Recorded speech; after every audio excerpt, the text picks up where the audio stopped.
No problem. Okay, fabulous. So, do forgive me, I have forgotten the name of one NPC, but otherwise I remember everything that happened. Wait, which one? The mother of Nissa. The mother... The Wave Mother lady. Cassandra, that was her name. Yeah. I thought it was Cleopatra, and I was really like, that's really not it. No, okay. I think you'd also call Cleopatra. Yeah. So, hello friends. Last game, if you all remember, you had a little reconciliation with Sarazur after some tension that you'd unearthed over the course of freeing Nakir from the grips of a hag. You also all discovered a child in great peril just before you were about to go off and rescue another child in great peril. He's actually older than Ulster, but seems far more immature. A lot of people are older than Ulster. And yet far more immature. Yeah. Ulster's 19. And yet. So, you guys all embarked on a mini quest whilst Loran is being healed by Zarina to recover Danuelle Karadaman Yazar from her hidey place on this beautiful, idyllic island resort. Much like Marie Antoinette's peasant play resort, where there is a perfect little fishing village. Upon exploring the island a little bit, you discovered a temple to Umberlee where you all who desired acquired Wave Mother robes in various colours and are now donning them and looking beautiful. There is one for Loran in your pack, Ulster. Thank you. I had a feeling he'd be upset. Of course it's red. And all together you guys headed up the hill. And with one last final little spat with Sarazur. He started it, okay? He always starts it. You round the hill and find yourselves resuming your adventure. I just look like a disappointed parent. Sadly. I would like to start, because this is a fresh year, it's a fresh session, I would like to go around the party and learn what everyone's feelings are towards each other at the current moment and what your main goal is right now. Ulster, starts with you. Starting with me. Yeah. Ulster is very keen to rescue Danuelle.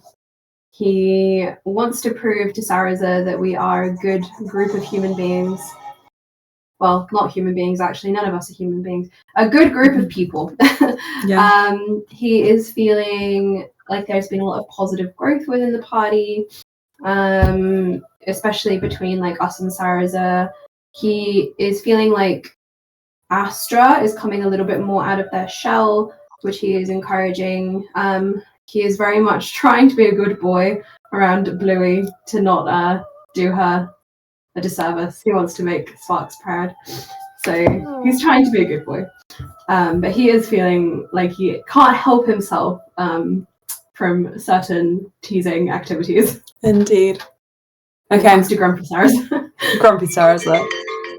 Becoming grumpier and grumpier the more he is teased. And Ulster, worried about living up to Bluey's esteem? But let's put a pin in that. The 19-year-old trying to impress the 21-year-old, like... 20. Astra. 20-year-old. That makes it even better. Astra, from Ulster's perspective, coming out of their shell. But, Astra, how are you feeling? What should I say, Slian soon? What should I say? What should I say? Astra is, like, after a little bit of, like, bonding with Ulster and, like, picking up this ruse at the, like, Temple of Umberlee is kind of vibing, just, like, being happy to be in a new environment, to just be... Like, why is English so hard? I get it. Happy to be in Paris. We. Taking me straight into my, like, Anastasia fixation. Oh my god, stop it. Speaking of Christmas in Paris. But I love the animation in that film. I'm just obsessed. like getting out and about, like somewhere else, like somewhere that's like fresh and unknown to them, kind of like sparking that like knowledge craving again, kind of making them feel more like themselves. Sure. I like that. I'm going to put the music back in a happier spot. And Spark. I think Sparks is quite so certainly feels very close with this party. And the thought of like, wow, this has happened very quickly. But still, I mean, these guys are great. I think there's a lot still trying to get sorted out in her head in terms of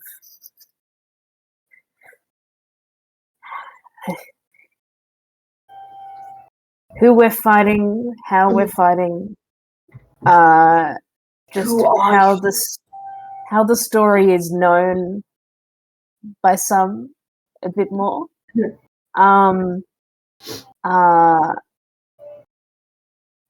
It's and then just like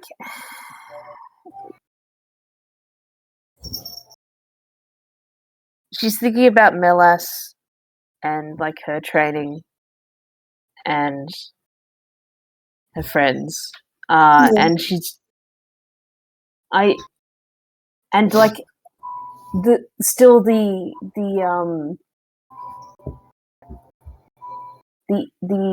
slightly unknown still of like who she's praying to for spells, what she's praying to for spells, more like it seems.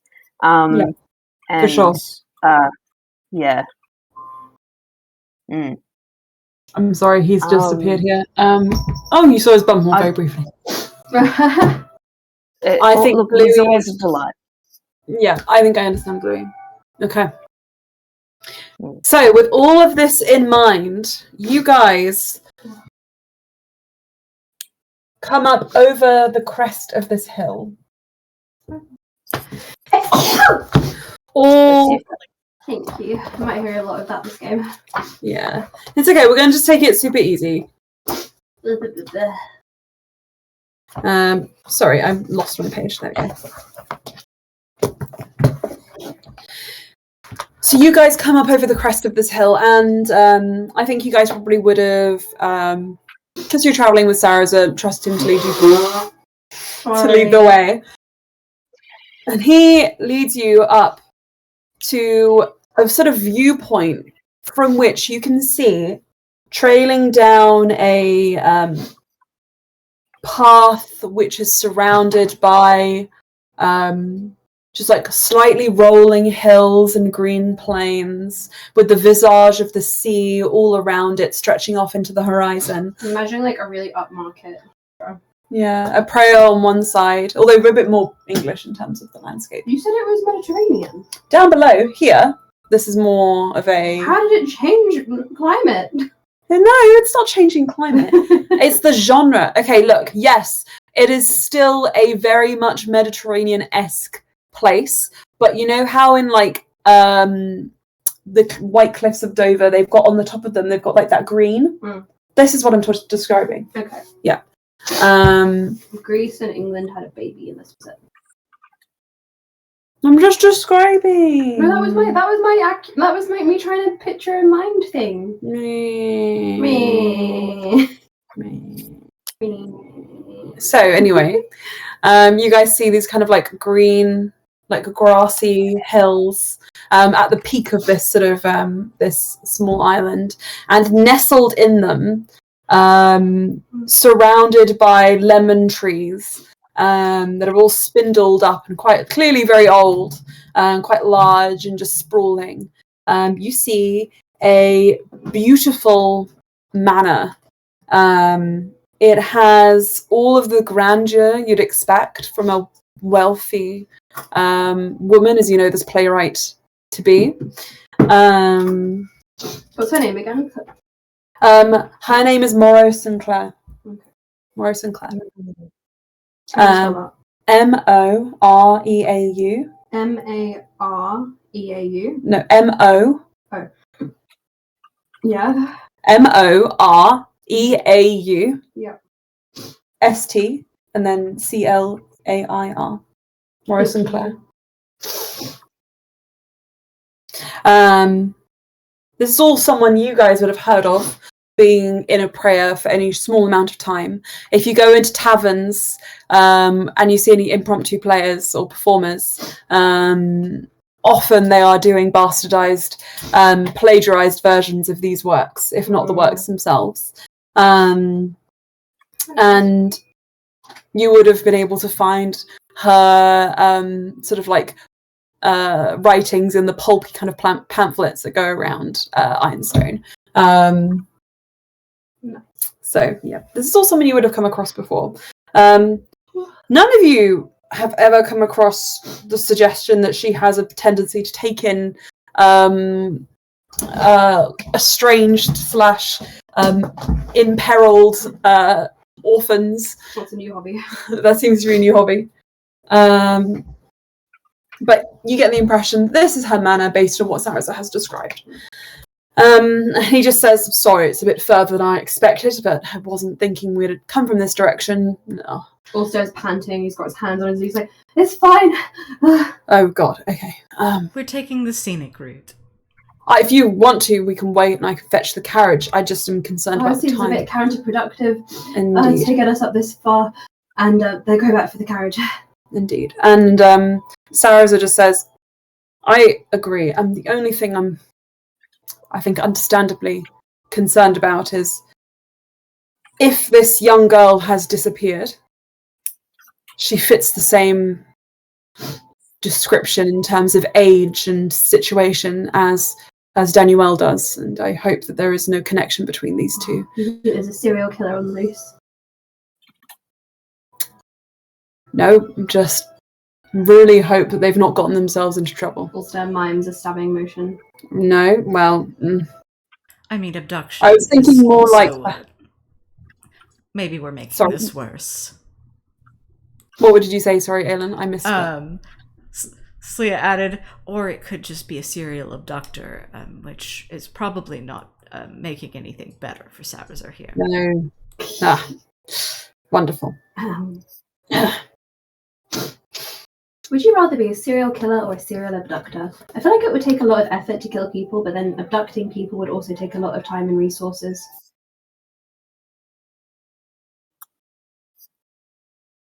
Am I allowed to say neither? Also looks put out. I reject the question. For me, at least. I don't know about you guys. That's... Right. Well... No one answers. Seeing that all says put out. I'm sorry. I think that Sarazur nods. What if they were abducting people for the purpose of good? Would you repeat that last word? Good. For the purpose of good. That sounds like... You'd want to know why they think it's good, and just in case there's a way that it isn't good, or things could be better, because abduction seems like a very... Good is also subjective. So. What if they stayed in their house, they would eventually turn into a slime monster, because their parents were in a slime monster worshipping cult? Well, who are you to decide whether or not they should be in that cult or not? Or maybe they were allergic to slime monsters and their parents didn't care. Do you know their medical history? If so, why? Are you stalking them? If I was a serial abductor, I think I'd like to do my research. Well, I think that you could be considered a stalker if you do too much research into a private nature. You say stalker, I say enthusiastic. Well, I think we've got 2 girls to find and return to their homes or wherever we're taking them. Wherever. Yes. Right, off we go. Sarazur like, I don't want to let you near Danuelle now. He's like concerned about the people he's brought along. He just says to everyone, please, no funny business. We are the funny business crew, though, Sarazur. You enjoy putting me through turmoil and strife. No, we enjoy giving you a good laugh. I'm sure you'll actually laugh later when you look back on it. This is me. So, without cracking a grin, Sarazur keeps on forward. As you guys draw closer to the manor, you notice something a little odd. Ulster and Sleer, you guys would notice this first, followed by you, Sparks, perhaps when they pointed it out to you.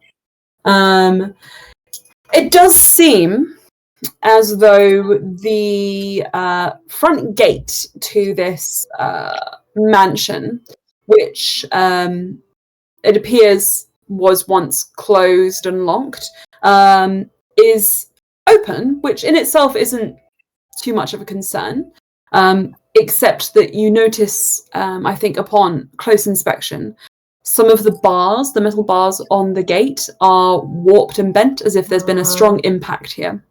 It's been opened forcibly. Indeed. Perhaps. I'll point that out to Sarazur. Mm-hmm. Sarazur stops short and just holds out a hand to stop you guys from going further and says, be wary. We don't know what's around these parts. I throw a stone just to see if there's any traps. You throw okay. You throw a stone. Where do you throw it? Through the gate. Through the gate. Okay. You throw it through the gate. Sarazur goes pop, pop, pop, pop. And it just rolls to a little stop. That's a good sign. Do you think that'd be a pretty good skipping stone, Ulster? Should get that back. Are you going to? No. He looks at Sarazur, looks at the stone. I sense I should not follow that. Maybe. Are we content going through the front entrance? What would be less suspicious? You guys make me investigation checks.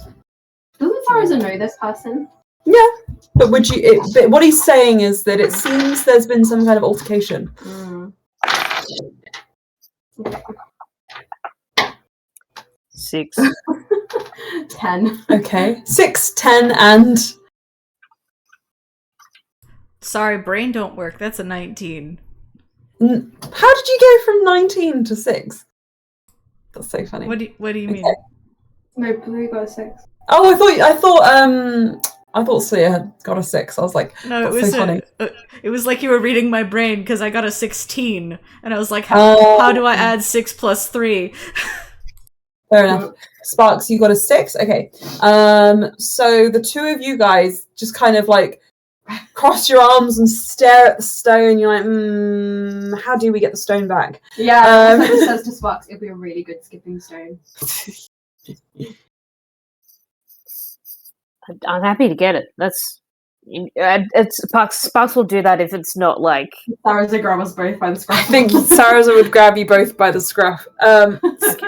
Sleer, with the 19, those lemon trees that I mentioned do seem to have quite strong branches, and they are on the kind of outer perimeter. You reckon you could climb the perimeter wall, hop up onto some of those branches, and maybe get in through a second floor window if anybody wanted to. That sounds like a lot of athletics. I think Astra will kind of point that out to Sarazur specifically. He nods. However, It's if warm. we're not suspicious of anything, we could potentially attempt to go through the front door. You look at him, Astra, with your passive insight. He has his hand on his weapon. He is crouched over and is looking from side to side warily. You get the impression he might be suspicious. Lemon trees it is. He looks between the four of us, himself included. Sorry, that was weird phrasing. And settles on you and Sleer, Ulster and Sleer. And he just says, one of you two, the lighter ones. I'm far too large.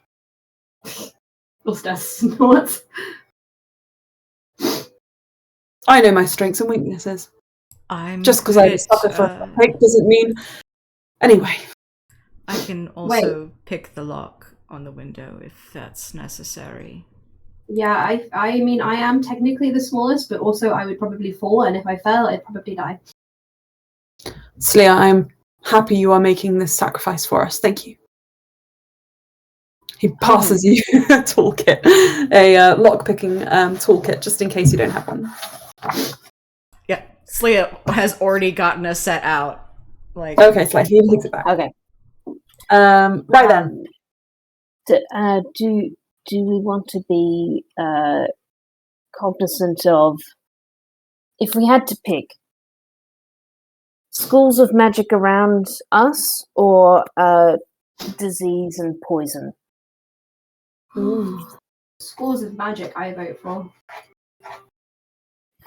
Yeah, I'm thinking so too. Okay. I think Sparks will cast now detect magic to have up. Detect magic. Okay, that's great. So, Sparks, you feel like a ripple of force kind of come over you, a slightly blue, almost lightning-like crackle, and you feel aware of the magic around you, of what might be magical around you. Nothing yet, but I'll let you know. Okay, so Are we all gonna have to go in through that window? Saraz looks up at it and says, not necessarily. I can come down and open a door. I was going to say the same thing. I know for a fact that at the rear of the house there is an entrance. The only thing is it has no lock from the outside, only from the inside. Let's do that. Right.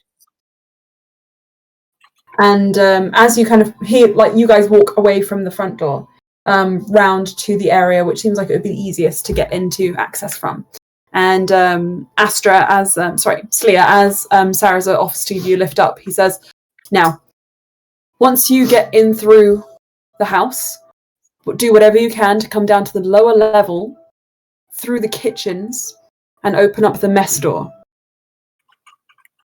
Noted. Excuse me. Bless you. Bless you.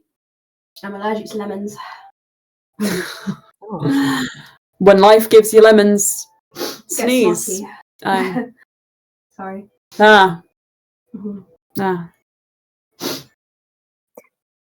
Is Okay. this a one-person job? To get in? You'd break the tree, Bluey. No offense. Sarazur says, You've got that dump truck. did you have another plan?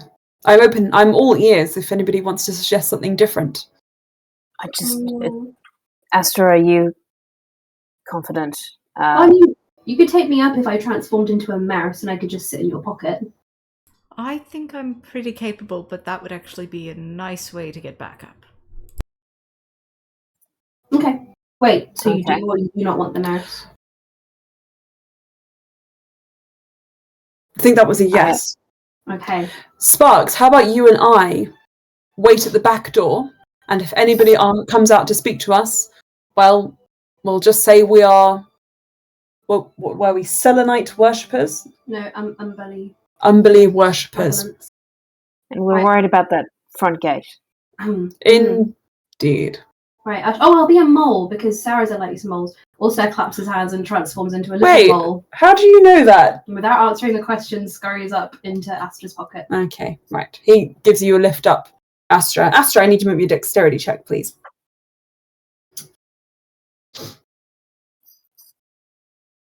That was a dirty 20. Fab, okay. You're able to sort of scamper up the wall. It's no different from climbing a tree in your youth. And You hear the moles squealing. You imagine that everything looks very big and scary to Ulster right now. Ulster did not climb any trees in his youth because there were only trees. There were no trees. Only in the garden. Only in the garden. He wasn't allowed to climb those. I'm bad at my joking. Ulster just, feels a hand very securely just on, I guess, his head. Like, he waved his little star paws at you. So, you guys Come up. Could you mute for a second while I blow my nose? Because everyone laughed at me last time.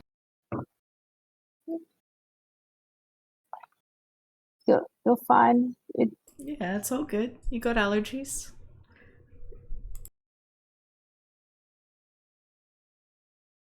Sorry, I yawned. Okay. The mole continues to sneeze. You imagine that he is actually quite allergic to lemons.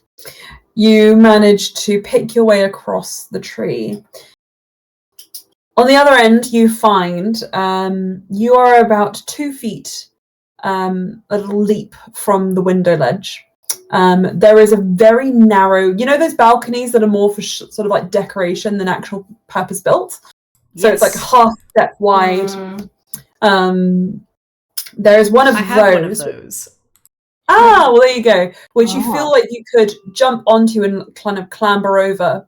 It would be quite cramped, but it would be better than hanging off the edge, which is your alternative. But you will need to make me an athletics check in order to succeed this. Can I assist by squeaking in encouragement? No. I love the energy behind that, but tell me how that would physically aid athletics. Well, by squeaking in encouragement, the same way that cheerleaders perform for people at sporting matches, I would bolster Astra's confidence in themselves, which would then give them an extra leaping force. I was just going to say, can I pray for guidance? You can pray for guidance, indeed. I squeak anyway. Yes, you do. And it's beautiful and encouraging, and everyone who hears it feels happy. Happy, +1. Did I get Sarazur approval points by turning into a mole? You reluctantly did, yeah. Nice. So it's a 19 -1 +2 for, I think, 21. Okay. Right? 19 Wait, minus no. 1 + 2 is 20. 20. Yeah. Yeah. Amazing. Cool. So with a 20, you nimbly, only poking your bum once, manage to clamber through this cramped space. Now, the first thing that happens is the two of you guys can peek in through the window. And you just see Astra's eyes and then a tiny mole. Now, it's one of those sort of times of day when if you look at the window, it's almost like a mirror, just a little dulled out, right up until you press your face straight into the glass. And when you do, you notice there is a very thin veil, like lace-like curtain on the other side. It's been pulled aside. And you see on the other side of this window what appears to be what maybe was once a library, except you can tell there's a lot of mess in here just from this sort of first cursory glance. I punch the window glass with my tiny fist. Make a strength check as a mole. I mean, it's not going to break the glass. That's just. This is what happens when Lee's ill. Is the game gets It's a natural 20. a natural 20. Yeah, look. Astra takes 1 point of damage from the tiny mole fist where she's holding it back. No. No. The fist back. No, I'm afraid. No, I'm afraid. Astra, you can try and contain the mole, but the mole contains you. Astra, you move your hand to sort of stop the mole, and it just goes, ow! And you wrap your knuckles on the window as if you've knocked it. My metatarsals. Your metatarsals. There's like a ring, and the glass kind of like just reverberates for a moment, and you're like, also squeaks in satisfaction. I would like making little fists. I would like both of you to make stealth checks with disadvantage, please. Oh. That's not bad. 11 and 13 plus. That's pretty good. You're a mole after all. Mole stats, D&D. I'm a tiny space whatever monster.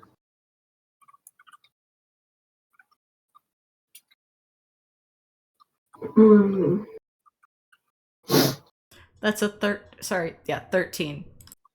13 and? My stealth is plus 19 as a mole. What? Yeah. Slay, okay. That's not possible, but I'll accept it. It is a mole, to be fair. Doesn't that make a lot of sense? And in a pocket. Can I see that sheet? Yeah. Is this from Roll20? No, it's just a stat block. Okay, right. I'll accept it because it's silly, but that doesn't make sense based on the dex bonus that's on the mole. No, but if it's a mole, okay. How many times in your life have you seen a fucking mole, right? They are masters of stealth. I don't know. Have you seen the video of the guy at a golf course who knows where moles are underneath and he can grab them and put them to safety? I've never seen that, but now I want to. I'll put it in. I'll put it in the messenger thing. I'll find it now. Cool. I adapt to become a brooch on Astra. Okay, fair enough. You become like a little stole. Yeah. Right. So Ulster disappears, Astra, and Astra, you kind of just stand there like this. I'm sorry. Now, what happens is you still close enough to peek through the window, and Sparks, Sarazur just puts his face in his hand as you hear a creak and a door just opening. Sound of footsteps on grass, but you're behind the wall, so you cannot see anything. Can we hear anything? You guys hear. You can't move, but you kind of vaguely glance down, and you can see movement kind of just disappearing beneath the balcony.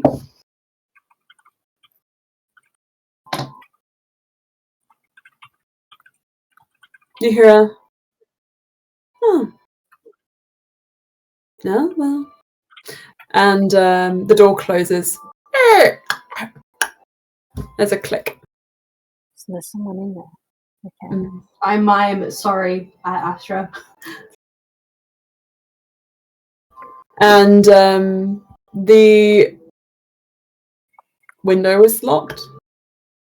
But there is someone in the house. It's actually quite helpful to give you guys that information. Indeed. Do you unlock the window? Yes, I would like to unlock the window. Okay, so make me a sleight of hand check, please. My notes for this session are so weird at the moment. Oh, yeah? The last one is, Ulster is supposedly allergic to lemons. I love lemons. No!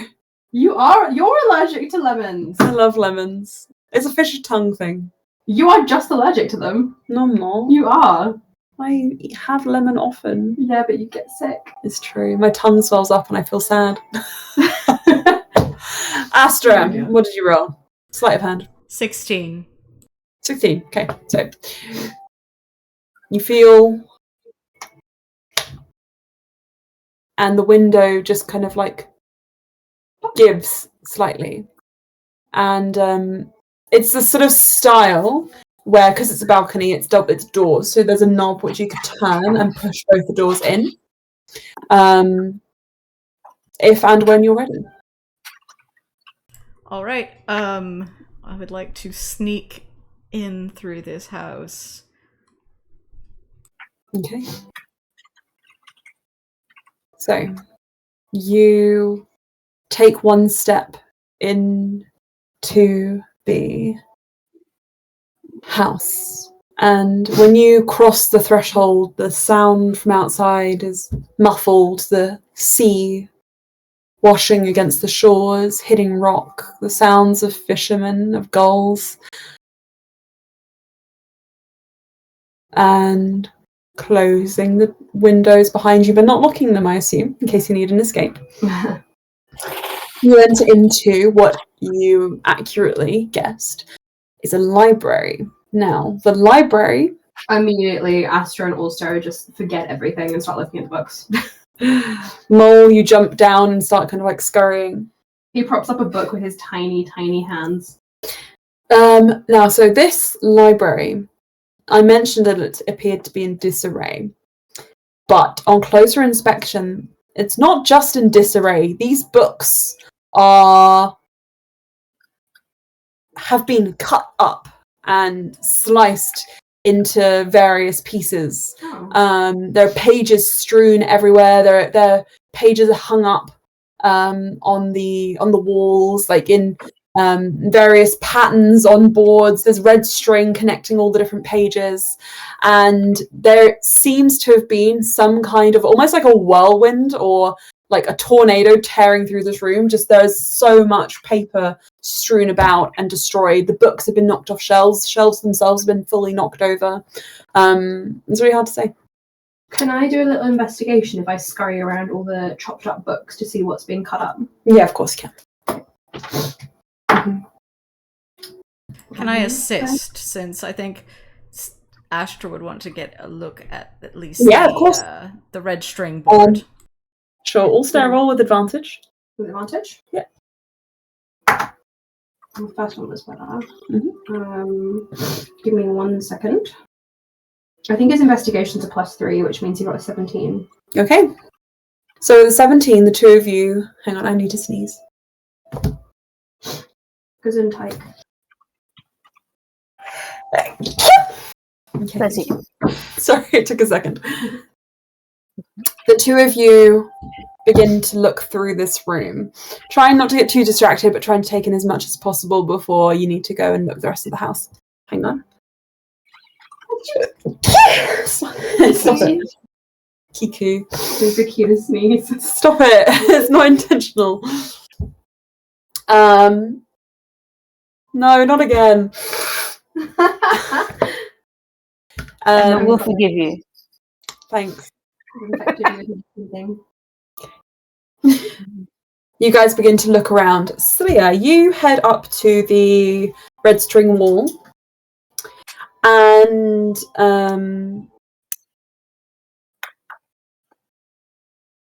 I think that you see a large, not like banner, but kind of scroll of letters,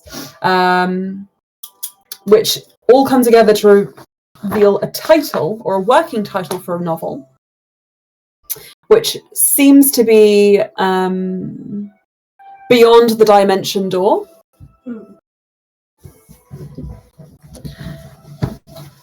And all of these pages are... It seems to be pages which correspond with other books around this library. It's really, really hard to find a page that matches with a book. But with a 17, I'm going to say you find one, just because it was in process of being put up on this wall, and the book is just right there, and it's really obvious which one it came from, by the numbers on the pages and where it's open to. I snuffle to the page. The book that you are looking at here has obviously it's been damaged by whatever's happened to this, but you see the sort of first part of the title is Upright, something, but the title's been either cut or carved away by whatever happened here. The pages themselves all seem to be from different books or different editions of the same book. You can't quite figure it out, or the same book series. And they chronicle these characters who appear as if in mythology over and over again. Kind of the longer you read, the more you figure this out. Going on the same quest and falling the same fate. None of the pages have authors or book names. They've only got the page number. It seems to be someone here has been doing research into like the hero's journey, plots that keep recurring in stories and that kind of thing. That's kind of what the red string is all here for. Does that make sense? Mm-hmm. Can I snuffle around Astra's feet and start heading for the door? Okay. Also, did you want to look at anything before you left, by the way? I made the 17 investigation check to help. That was it. Yes, for sure. That's the assistant. Yeah. So if there was anything you specifically wanted to look at. No, he was just trying to see if there's anything suspicious about it. And if it seems to be an author's research. Yeah. albeit a bit manic, Yes. he will acknowledge that and then head for the door because he doesn't want to leave the two stranded outside. Sure. I do think that you would be able to tell that something more did happen here. The cuts and the disarray that I described, the whatever has damaged the books to the point where you can't read some of their titles, does not seem natural. Yeah. Seems to have come from an unnatural force. Okay. Yep. But you can scurry towards the door if you wish to. Astra will try to scoop Ulster up back in the bucket. He wiggles his little arms. Okay, you guys will head out together. Before we do that, though, Sparks and Sarazur. Sarazur is pacing back and forth and says, "We will need to be on the other side of this wall when they open the door. I'll give you a lift up and then you lift me." Yes. Okay, I would like you to make a strength check, please, Sparks. Should be pretty easy for you. That's fine. We have 14. Oh, okay, fair enough. Sarazur very easily gives you a leg up, and you kind of wobble at the top, and he's like, "Are you going to be able to lift me, or are we walking around the front?" I think I'll manage. Sorry, just a bit of time. Okay. For sure. Well, He takes 2 steps back, and then runs at the wall and sort of propels himself up, getting one elbow up onto the top of the wall and reaching forwards and like kind of taking your wrist like that. And you pull, and he's like, "A little more help would be," and we're good. And we're good. It's fine.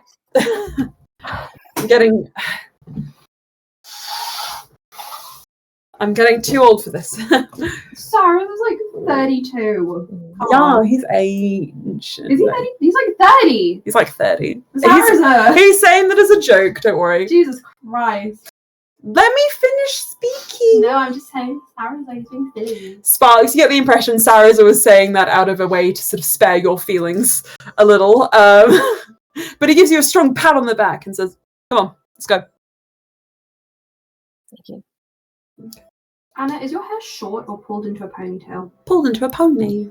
Wow. Pony. Thank you for confirming. I just had to really figure that out in my head. I need to get a haircut. I need to. I understand.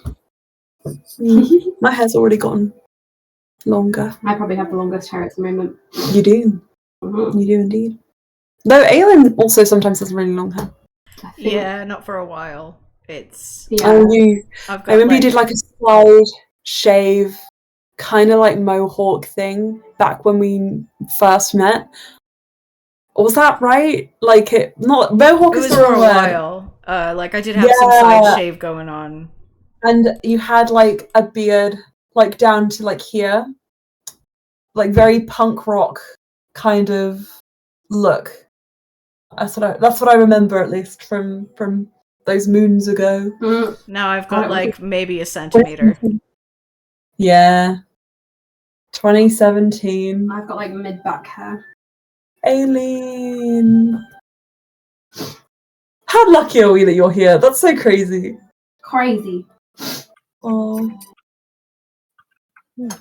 I love D&D. Okay, cool. So, you guys hop over the wall and you kind of crouch down. Sparks, what's your passive perception? Blessed be. Sparks, what's your passive perception? The passive perception is 11. Does detect magic running Yes. help at all? Indeed. Right. Can I also have one if that's okay? I'm going down to get it. I'll take your mug. Oh, yeah, could I have some water if it's okay? Yeah. Yeah, thank you. I was going to drink it. Oh, okay, thank you. When you hop over the wall, you get an immediate sensation of some sort of transmutation magic. And you feel your way through this garden. Now, I am going to have you guys make stealth checks if you're being quiet. If you don't care about people seeing you, then feel free to not do that and opt out. But Sarazur is going to do one just to be safe. I think think Sparks would as well. She'll do it at disadvantage. 'cause she's Yep, throwing me so up. did Sarazur. Oh, You're in good. the way for the robe at the moment. So. I mean, they're both terrible. That's a 4. Great. 4 and a natural 1. So you guys just sort of oh, damn, that was a high wall. I wasn't expecting it to be that high. Oh my goodness. Yes, I thought I could pull you up the wall better than what I just Yeah, did. it's fine. Honestly, you step on a lemon, it squirts in your eye. Oh! Oh!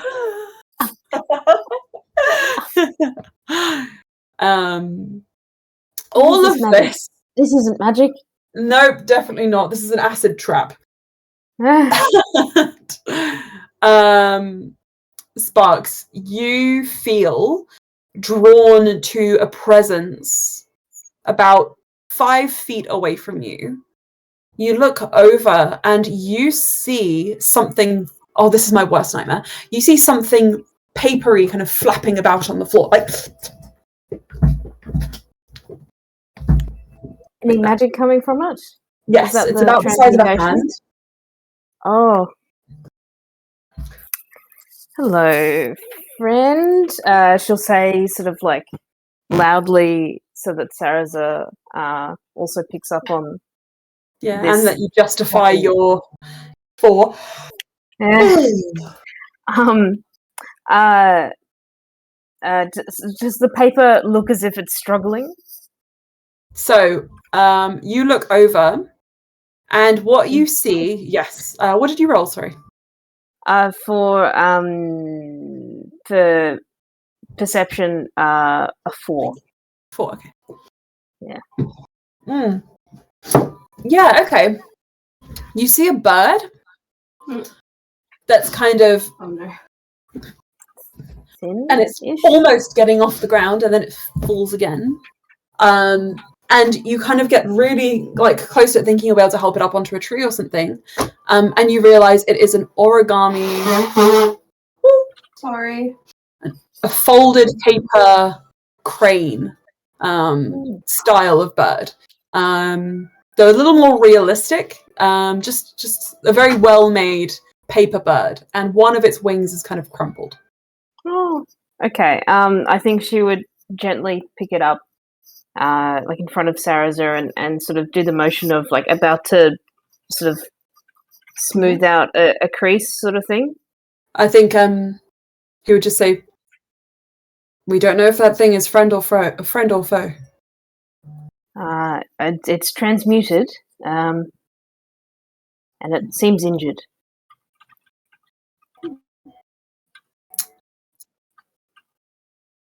All right, but if it's carrying a message of woe and flies off, that could be disaster for us. So try keep a hold of it if you can. Set on fire. Set on fire. I thought also would be into helping freaking animals. That was me. Also, it's a paper animal. Paper animal rights are human rights. Anyway, so As we've established, we're not human, so no. Sparks. You can choose what you do. It may. I'm happy if it requires dexterity. Yes, a slight hand probably. Okay. Would be more appropriate than medicine in this situation. Secure the bird. Secure the bird. And then smooth it out. Oh, look at Holy that shit! That's an unnatural 20. Wow! Well done. Okay, you place this thing very gently in your palm. You almost as it sort of tries to flap away, and it stills. And you pull, and you manage to rewrite the wing, and it hops and flaps. And then it just kind of flies up slightly and then lands on your shoulder. Oh. Did you... Is it possible this isn't a message? Or... You think it's a message? oh, the mole. For me? Message for you? In order for to figure that out, you look at the piece of paper all the words are like kind of folded away. If you want to read what's on the paper, you'd have to completely unfold the bird, and you get the distinct impression that the page of this creature is in existence so long as it is properly folded. So you can choose. I think like she turns to Sarah's and sort of says, "If I unfold this and it's a message, do you think I could fold it back up?" You could potentially fold it back up. I don't think I've folded a bird before. Okay, I'm very sorry, friend. But I hope your last moments weren't in pain. And I hope this doesn't cause you pain. Okay.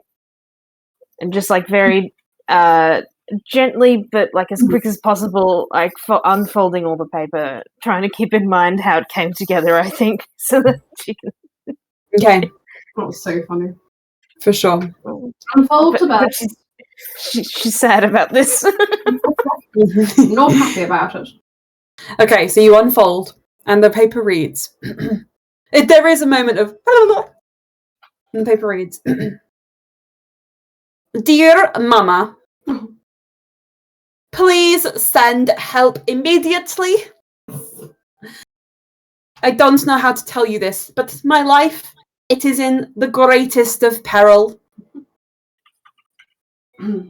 My guardian here, Miss Sinclair, has gone all kinds of crazy. There was a scuffle in the library, and she has locked me in the tower room and says it's unsafe for me to leave. But I see her in the garden all the time, and I think she's lying. So, like, all I have in here is, like, pen and paper, and all I can do is, like, you know, write letters and send them out the window.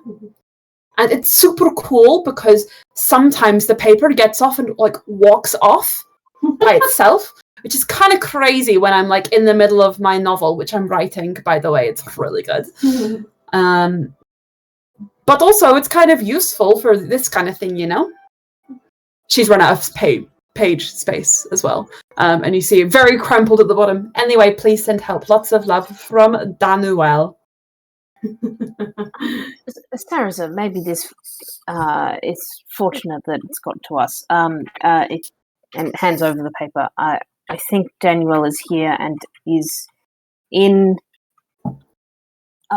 is locked somewhere, supposedly for her safety, but she wants to get out.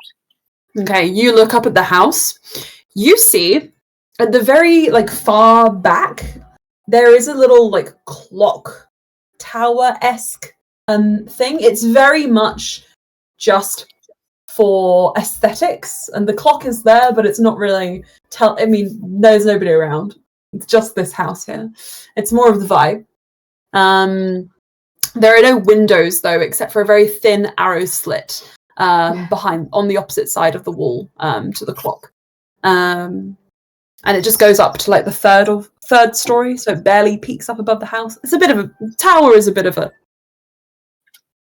exaggeration. It's definitely far enough away from the main house that the tower can't have been the source of someone checking when there was a knock at the window, right? Of course not. No, so the tower is part of the main house, but it's on the opposite end of where that noise came from. Now, with this in mind, you guys waiting for the door to be opened. Ulster, yeah, you and Celia are making your way through the house. Can you please, Baz, roll me stealth checks if that's okay? Plus 19. Balls. Little balls.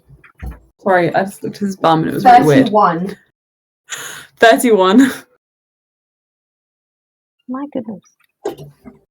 Natural 20. Sexual. Well done, boys. You did it. Well done, boys. You did it. Now, you sleuth around the corner and you see the disarray does not stop in this main room. It seems to, like main library room, it seems to sort of filter out into the rest of the house. The second floor is open plan in the center with 3 doors on either side, other than this one. And there's like a balcony, not a balcony, a banister that runs across the sort of like the hall. So there's an open space. You can see down to the first floor. And there are like double staircases which go on either side and meet in the middle. So it's kind of like a ring. And you pick your way across. The right-hand side has a few more bits and bobs, bookshelves, that kind of thing, that have turned over, and you pick the left side, thinking that is a bit of a safer route to go. The first room that you pass seems to be a bedroom. The door is pushed open ever so slightly. And you see there's just a turned-over dresser with a flash of pink frills. You see like quills and ink that have spilled all over the sheets, ripped up bits of paper that have, it seems, cut through some of the fabric of the curtains. But that's just from a glance as you pass it. You move on. The paper's gone wild. Ulster can just feel like this, like, very methodical, like petting on the like the top of his head as Astra's like, I will not clean this mess internally. I will not clean this. I will not bless this mess. I will not bless this mess. When you pet a cat, and it's like its head like kind of sinks into its neck again and again and again. That's the mole. Mm-hmm. Like, yeah, I love it. You guys pick your way downstairs, and then you hear a click, click, click, click, and wearing heels inside. You look down and you see a rather lovely older woman, probably about 45 or 50, with very nicely set, kind of speckled grey and brown hair. She's wearing glasses and an eclectic-looking bright red, pink, orange, and yellow jacket that seems to have been sort of like sewed together from lots of different embroidered fabrics. Over a elegant white high-necked shirt and black trousers. In her hand, she is holding a cup of coffee, and floating beside her, but writing all the while, you see a quill that is writing on a piece of parchment that she is holding. It's reading it. And she sips the coffee, which you notice is pitch black. Never trust someone who drinks black coffee. And she wanders from one end of the house to the other. They've seen things. I would like you both to make me insight checks, please.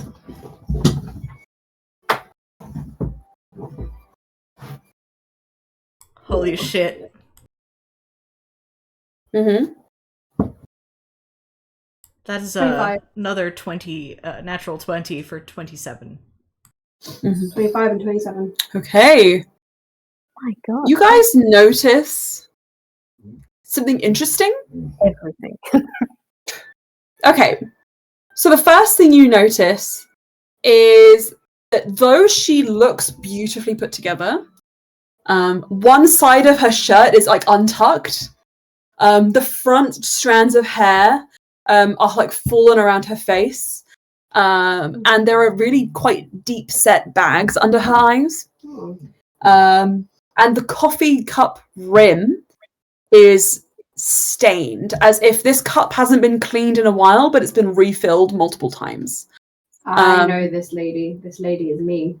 And the last thing you see is, yes, she's wearing high heels, but there is like a... Okay, you know what? Actually, I think this makes more sense than what I've originally suggested. Can I make a retcon? Just because I think this will make more sense for your natural 20s, and I think it's a good little detail. Mm-hmm. She walks across halfway in her high heels and then goes, "Why am I still doing this?" And kicks them off and keeps walking. Yeah. And you see like red marks on the back of her heels. Ooh. So whatever she's been doing it for a very long time. Like a couple days.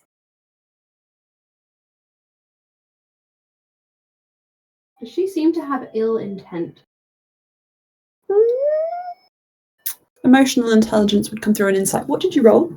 25. 25. I think she seems tired. That's all you can really get from this distance. Okay. I give a look With at a natural Astra, 20. Natural 20. I think the thing is that it's such a quick moment. I think you would need to actively pursue if you want to learn more. Okay. I was just sitting in my arms, by the way. Hello, Bess. He's just sitting.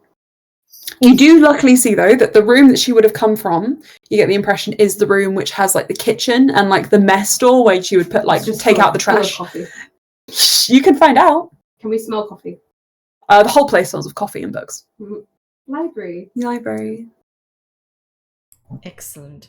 Can we make our way to where we are supposed to meet Bluey and Sarazur? You do? Okay. Onward. You head downstairs, and sure enough, kind of in line with your guys' investigation and insight checks, you go into the kitchen area, just carefully picking your way across the walls where she won't notice you. And you see maybe 3 coffee cups that are stained on the inside with quite dark black rings.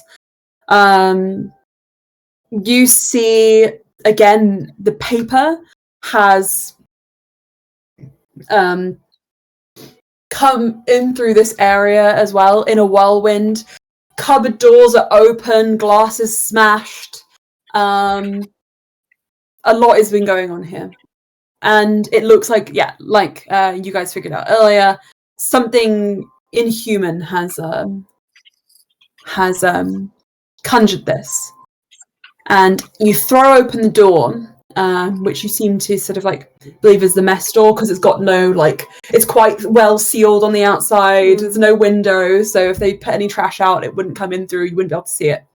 You open it up. There are 2 steps down, and opposite you guys, you see Sparks and Sarazur, so you guys can reunite and come in here. Now, I squeak at them. I'll allow you guys one more chance to make a better stealth check.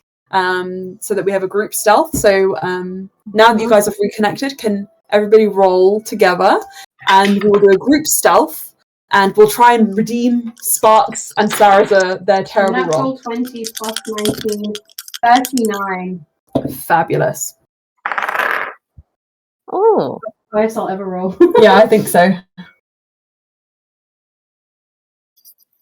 19. Nice. You guys don't even see all stuff. I got 14. That's Okay, impressive. good. Did you hear that? Yes, I did. No. Don't tell anyone. Baz, are you just going to sit here the whole time? Just give me Have a one. look at him. Oh, I can't see him. He's just sitting. Oh, Beppis. Okay, so He's just nestled. He's purring. with an 8 from Sarazur, you guys all do better than him. But luckily, Right, altogether, that's a pretty high roll, so we don't have to worry. You manage to gather in the kitchen, where Sarazur says, Danuelle seems to be in peril. This is a note from her, from outside. I snuffle the note. And cough because it smells heavily of perfume. Oh, yeah, that'd be her. Can I point at myself and then point up? As in, like, if we need to get into a tower window, I can get up there myself and maybe help open the door. What's that, Skip? He kind of points at himself, points to the word tower, and points upwards. Mm-hmm. There's someone up the tower. They're in trouble. You might be able to fit through. Sorry, I'm trying to... He slaps you twice.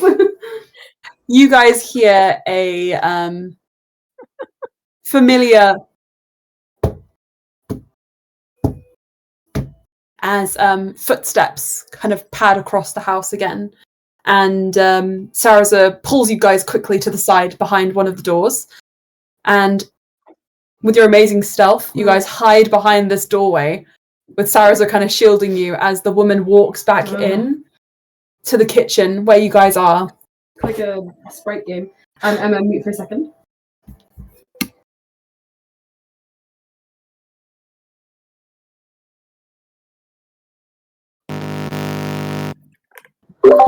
And you guys see this woman again circle the table, the quill scratching, and she fills up her coffee from a pitcher that is like at least a litres worth of hot coffee.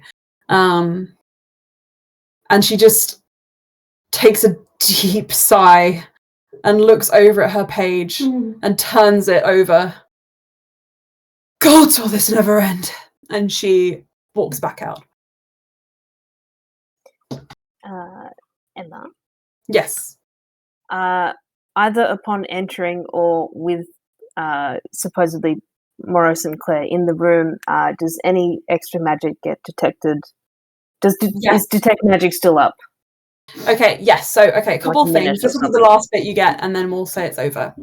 Right. The quill is obviously magical. It's a quill of writing, which requires the writer not to use their hands, but is sort of counted as text from their own words. The parchment and the coffee are non-magical. Her glasses are glasses of see invisibility, which is something you would know just from recognition. Though that probably should have been an identify spell, but I'll give it to you just for funsies. Everyone's got those these days. Not glasses of true sight, but specifically of see invisibility. Would Bluey get that, or you know what? Maybe you're not sure. See. Maybe you're not sure. It could be one or the other. Something akin to glasses those. to see something. Okay. Yeah. And she just walks out again. I think the only other thing which you notice has any magical energy to it is on the chopping board in the corner of the kitchen, a knife sort of stuck down right into it. You see a piece of paper that's kind of like... The paper's gone wild. moving. And it's got writing in it as well. Lifting one, like the edges of that paper, does any of it say from Danuelle? Hang on a second. The paper attacks you, you get a paper cut. I'm actually not even kidding. That's what happens. So, does a 15 hit you? No. Okay. The paper kind of like slices, and you manage to pull your hand away before you get a paper cut. But there is actually, you notice blood on the edges, quite thickly. Like you feel like this would have been quite a bad cut. Whoa. And there's a reason it might be stabbed down there. But that doesn't mean you can't get a glance at the writing. Maybe with the sword, using that to gently fold over. With the knife as like an anchor point. Yeah, okay, so you can have a quick look. Give me a moment. Excuse me. So...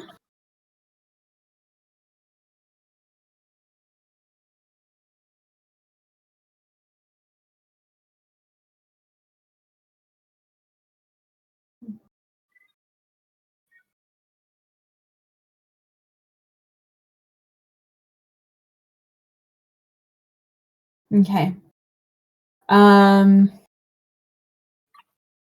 So the first, you see sort of a line written in a sort of elegant hand, which is a, it seems to be an older text, that it's been lovingly transcribed just by the language, the use of language and some older words.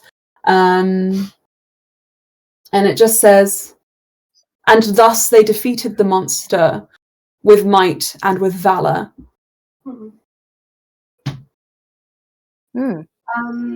Whilst Sparks is investigating this, can I jump over to Sarazur and again communicate my idea and see if he has any approval or disapproval of that?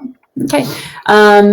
I think that he would nod and just say, let us escort you upstairs then. Also, puts a hand to his chest and goes, yes. Okay. As much as a mole can communicate. For sure. Sparks, do you share what you found with the others? I was worried for a second this was another letter from Danuelle. It appears to be, and thus they defeated the monster with might and valor. Mm-hmm. So does it look like printed? Like handwritten? Okay. Is it like, was it frenetic, or was it very neat and like? It seemed very neat and sort of elegant. Okay. My guess is either she didn't write this or she didn't write this recently. Mm-hmm. Can I just suggest that you would have suggested that whoever wrote this, it's a transcription from an older work. Is it in Danuelle's handwriting? Okay. You guys don't know what Danuelle's handwriting is? Yes, we do, because we have the letter from her. Sparks, if you show them that, you can check. I guess side by side with the struggling paper. Mm-hmm. So side by side, the paper sort of next to each other. No, it's different. The letter, it seems to be unique compared to this one. All right. The letter is written hastily. There's lots of smudges. There are hearts over each of the eyes. Okay. Seems to be that Danuelle was quite worried when she wrote the letter, whereas this paper, it seems to be very considered. Every word is very well thought out, and well chosen, like a novelist who's sort of pored over the phrase over and over again. Might be Morrow's work. Yeah. Okay. Shall we? I can get up to the tower. Okay. Would it be a good idea to also pass up with your? No, he hasn't. He's still a mole. So how is he explaining all this? He's explained it by pointing at the word tower in the letter, pointing at himself, and then pointing up. Okay, cool. Yeah, that makes sense. Sarazur says, "Look, do you see what he's doing? He's come up with a plan." He's saying. He's very eloquent as well. Would it be a good idea to send this piece of paper of Danuelle's back up at her, but with some writing of her own, saying, help is coming, Sarazur and friends? Or, I don't know. Ulster points at the paper and then makes a scary, raw face and then does an X with his hands. Mm-hmm. You don't want the paper? He picks up the paper and then he smacks you with it. And it's like, he wiggles his little finger at you. Mm-hmm. Okay. As if to say, the paper is attacking people. Gotcha. In order to go... Now, something you guys would have noticed from going upstairs and from upstairs downstairs, is that the two larger staircases, which led down here, only go up to as far as that second floor. You would need to look for the window, or you would need to look for another staircase, which exclusively services the tower. I can go out the window and crawl up the side of the tower. Yeah, you can do that. So for the others, if you want to be looking down the lower levels of the house, you think that would be a good use of your time. Okay. Do you want to pop Ulster up on the roof through a window?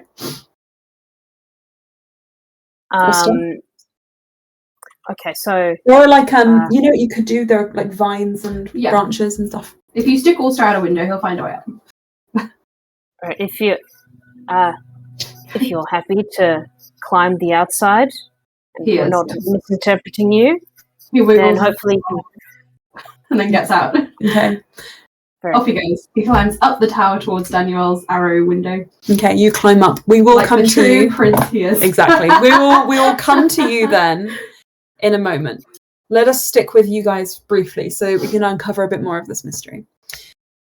With your ridiculous stealth, you move like ghosts through the house. I'm going to just let you know, if you walk into the same room as her through the only door or the only exit, we're not really going to be worrying about stealth. It's more going to be more like about explaining yourselves, because to an extent, stealth can only hide you so much.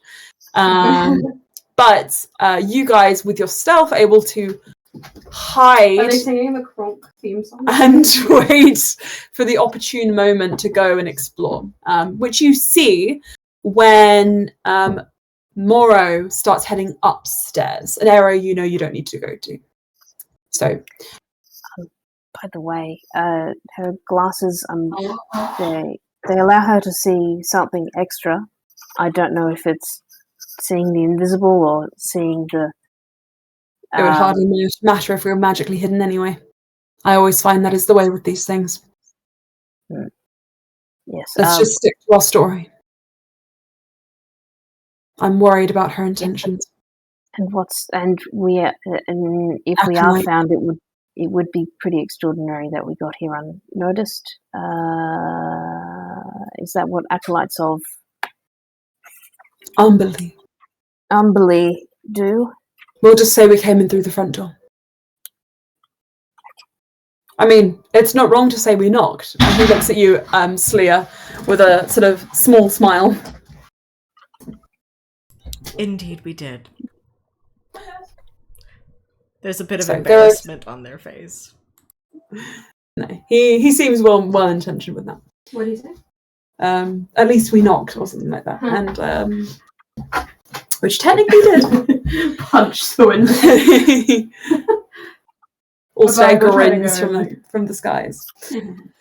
So you guys notice there are a few rooms down here. So it's mostly open. There's like a hall which takes up the majority of the lower space. And then there is a kitchen which comes off of the house and has its own little half roof, and and then there is two other rooms. One which seems to be a study or a writing room, which takes up the sort of like the length of the back of the house and has like panoramic views. There's a writing desk that you can see, but to see more than that, you would need to go into the room. There is a small like reception area, which is part of the main hall, but is sectioned off by like a sofa and a screen. And then there's like a porch, like kind of area with a bureau, like a desk where she would receive packages and items. And actually, interestingly, there seems to be a box that has been kind of opened and dismantled on the side, which seems to have Moro's name and address written on it, with special delivery. She seems to have been getting quite a few packages. Some fan mail scattered in and about.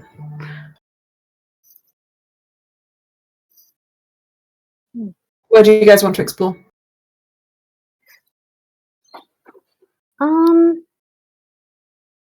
I feel like the writing desk. She does a lot of writing walking around, even just seeing her briefly because she can be mobile with the quill.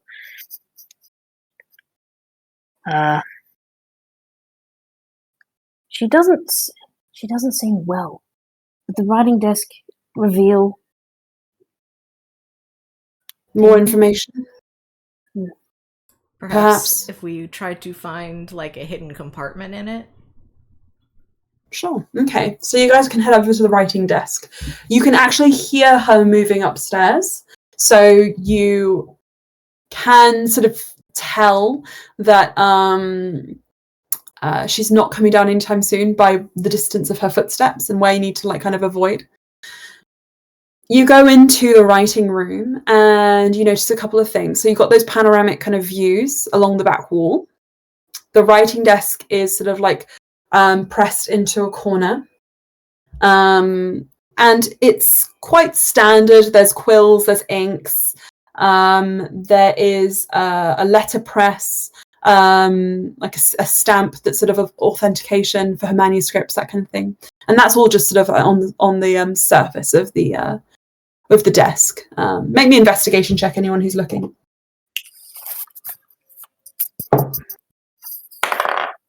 Oh. Not good. 8. 8. That's a dirty 20. Okay. Sparks out. That's a nice desk. Yeah, I'd love to sit in one of those. Are you taking like inspiration ideas? But Slia, you and Sarazur kind of take a little bit of a closer look. Sarazur's eye is drawn away by something else, but you notice a quill in a bottle. Aelin says, "Bless you." Lily says, "Thanks." A quill that's sort of like standing upright in a pot, but looks a little bit off. Does that make sense? It looks like it shouldn't be sort of standing so upright. And you kind of like pull it or try and pick it up to see what's going on, and it just clicks, and the quill moves. And as it moves, you see a little drawer pop open. It's a fake. It's not a real quill. You know. Hi. Oh, hello. Hello. EP boy. The EP master. EP Master General. Yeah. You already know it. So, this drawer pops open exactly as you suggested, Slayer. A hidden compartment with a small leather-bound journal, which you can open up if you want to. Yes, I think I would like to look at the most, like, recent entries to see if there's anything that would, explain what's going on. Okay, yeah, for sure. You start kind of, like, sort of going through and reading, trying to figure out, like, the information that you're seeing there. And what you gather, reading in reverse, is oi, stop that. Sorry, he's being a menace. Okay. What you gather from reading it in reverse is the following. There is a entry dated from about 3 or 4 days ago, which says, "The paper for my new manuscript finally arrived. I no longer have to Frankenstein everything together. Gods, I've never felt a parchment quality quite so sublime. The way it feels under my pen, it almost makes it come alive." And that is sort of the first iteration. The second is, "I knew she was up to something. I knew I shouldn't have trusted that girl. Only 3 days since my manuscript paper arrived, and already I found it messed with. Pages missing. I know she's an upstart young author herself, and she does have talent, yes. But really, stealing from other people's manuscripts? I'll have to have words with her guardian." And then there are no more pages after that. Okay, Slia is gonna pass that over to Sarazur. Okay. And, Sarazur looks grumpy. the hidden drawer. For sure. Sarazur looks away from something he's been trying, like a piece of furniture he looks like he's been trying to push. Forgetting it for a moment, and just says, "No, I shouldn't have left her here. She's an original, okay? She may be quirky, but you're all quirky, so I don't know. Look, that's not what we're... Well, she wouldn't... She's a very creative young girl. She wouldn't steal anyone's ideas, let alone a manuscript." Oh, wait, is this an Shows accusation you of the plagiarism? journal. I can't see this written any other way, really. Okay. Damn this. If Morrow is here, we should confront her.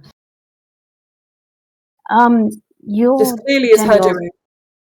You're Danuelle's guardian, but were you contacted? No. But this was only a few days ago, so word would not have reached me. Though she is a magical, so I imagine she could have sent me a message at least.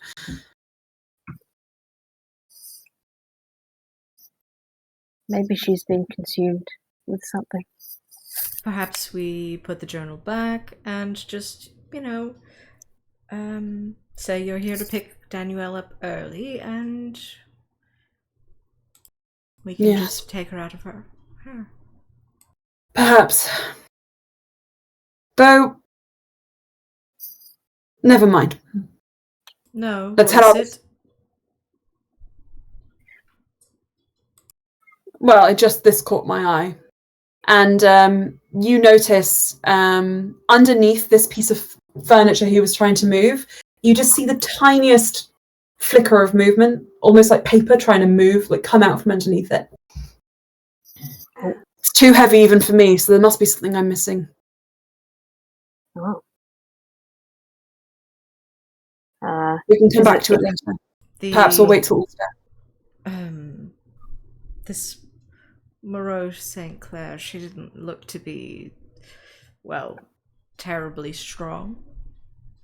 So if there's something you can't lift, bit concerning.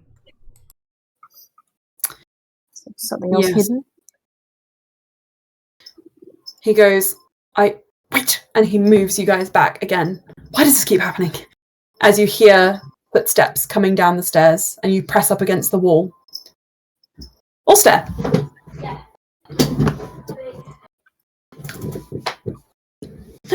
Also, you polymorphed into Lila.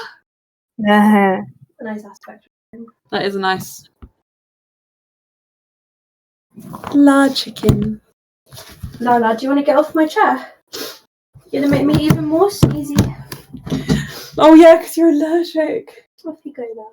Thank you. Sorry, my guys. son. I'm literally drowning. Just to punctuate. It's okay. I hope the mystery is enjoyable still. Yeah, it is. So, Umberlee got me. Ulster, you scamper up through the trees.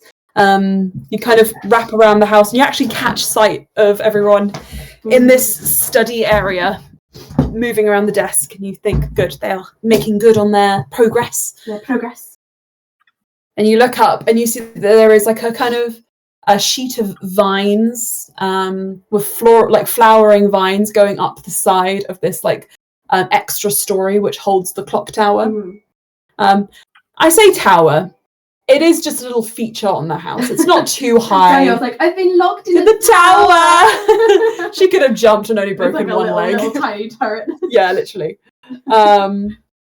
Anyway, so you start climbing up, and as you climb up, you hear a soft voice just going, oh, la la la la la da da da da da da da da da da da.